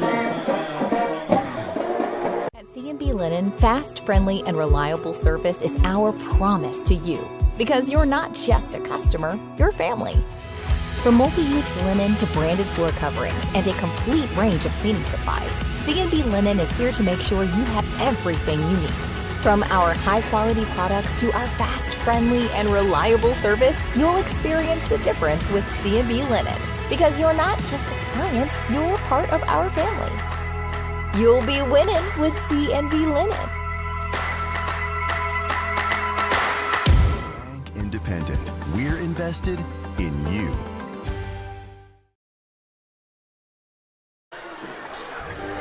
Welcome back to the final 6 minutes of the 4th quarter. Jacob, as the Exports Network has launched this over into Alabama, I've been doing it in Tennessee and very successful in Tennessee for a while, and now over into Alabama we're getting some great numbers. So if you're out there and you have a business and you would like to come on board and be a sponsor of this of the high school, we're gonna get into some volleyball and then into basketball and baseball and softball season. So if you're interested, I'm going to give you a number here, Stanley Wilson. Give him a call at 931-242-4495. Again, that's 931-242-4495, and come be a part of this. This is going to be a real exciting venture for the Exports Network. Handoff up the middle by Muscle Shoals. Got a new running back. That's number 32. That's Braylon Irons, a 5'7", 140 freshman. Not much doing there. Great job by the group of defensive linemen for Decatur that's in there right now. Yeah, like you said, like we mentioned a couple times, this Decatur crew, they're not going to quit. They're going to keep fighting. Seeing a lot of good stuff out of number 79, George Cobb. He's been in or around almost every one of those up the middle tackles. Hartman still in at quarterback. He'll hand it off to Irons. Nowhere to go. And how about that? Tell them who that was. I think that was number 79. Number 79, Mr. George Cobb right there. I mean, man, he's quick. He does really good job with his hands. And then just the final of it, wrapping him up and bringing the ball carrier down. He may be talking a little bit of smack there at the end. I don't think it was just a good job. That's going to bring up 3rd and 20 now for Muscle Shoals. Hartman and Irons in the backfield. As you scan the sideline of Muscle Shoals, I see a former teammate of mine. He'll hand it off to Irons over left guard. He'll pick up a couple. That's going to bring up 3rd and probably 17 for Muscle Shoals. Yeah, former teammate of mine, Tyler Sizemore. We played together at UNA. He was there for a couple of seasons early on. He was a couple years older than me, but he's coaching the offensive line here at Muscle Shoals. And man, that offensive line that we've seen today has just been tremendous. Proud. Yeah. He should be real proud.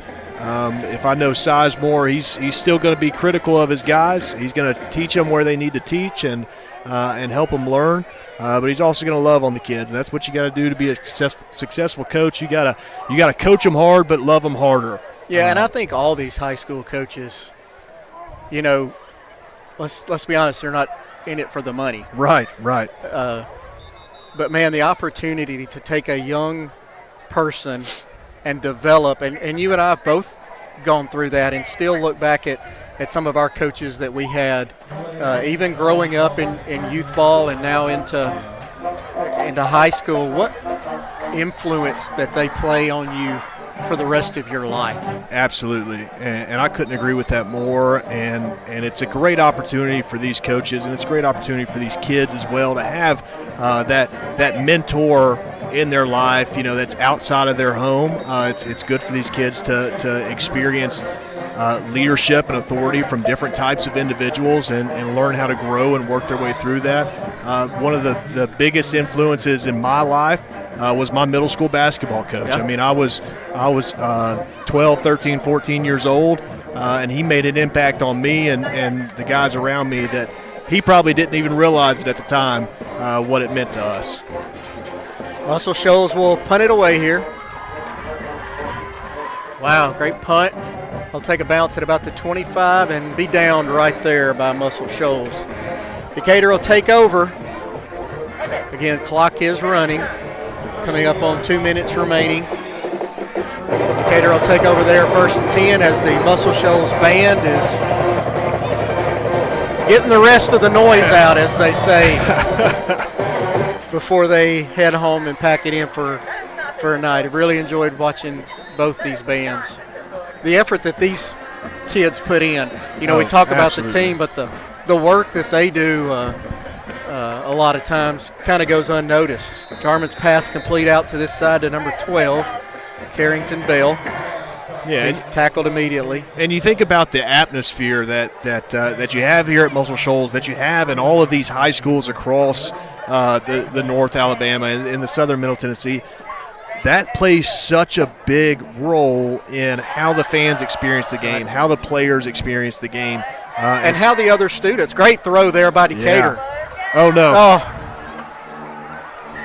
He's going to put it on the ground. That's going to be recovered by Muscle Shoals. And that was number 25, Grady Graham with the catch. 39, fumble. Demarion Carroll picking it up for Muscle Shoals. So that's kind of the way it's gone. When something good has happened for Decatur, it's followed up with something to set them back. Yeah, and that's been unfortunate to see, because we have seen some really good things out of this Decatur team, and especially the offense. We've seen some really good plays. We know they've got some really good athletes out there, but it's just the constant shooting themselves in the foot, right. and take one step forward, 2 steps back, and we've seen that all night with either turnovers or penalties or lack of execution. But then we can turn around the next play and have a 25-yard gain. So Muscle Shoals will take a knee. That'll be the last snap as the clock will run out. And it'll be a 66-0 win for Muscle Shoals over the Decatur Red Raiders. Muscle Shoals will go to 4-0 on the season, 2-0 in Region 7. Class 6A, Decatur will fall to 0-4, 0-2. in Region 7. Next week we will be at Brooks High School, I believe, as the Wilson Warriors come into Killen to take on the Brooks Lions. Myself and new member of the broadcast team, Mr. Connor Broadfoot, will be on the call, so hope you will join us next Friday night for Wilson and Brooks. With that, Ashley Balch, my broadcast partner, Jacob Tucker, any final words? Well, not a whole lot to say. The score's pretty noticeably different. But I know you and I, we enjoy this, with the Muscle Shoals team, with the Decatur team, and those are two areas that, where we work, we do a lot of work in those areas. We know a lot of people in those communities, and so it's really good for me. I'm going to speak for you as well, for us to get out here and to be able to call this game where these athletes are putting it all out there on the field. Well, I mean, for two guys who grew up playing and then worked in it for a while. To be able to have this outlet that X Sports has presented us to come back and be a small part of it. We're not professionals, right? But I hope we're doing a good enough job where people do want to watch, and the kids enjoy this. I mean, these games they can go back and watch on the X Sports YouTube channel, and it's going to be there, right? And for that, I hope we're doing some kind of service. But we enjoy it, and we hope you guys do too at home. Absolutely. Again, the final score here from James F. Moore Stadium: Muscle Shoals 66, Decatur nothing. You've been watching high school football on the X Sports Network, presented by Bank Independent. Bank Independent. We're invested in you. This is the X Sports Network.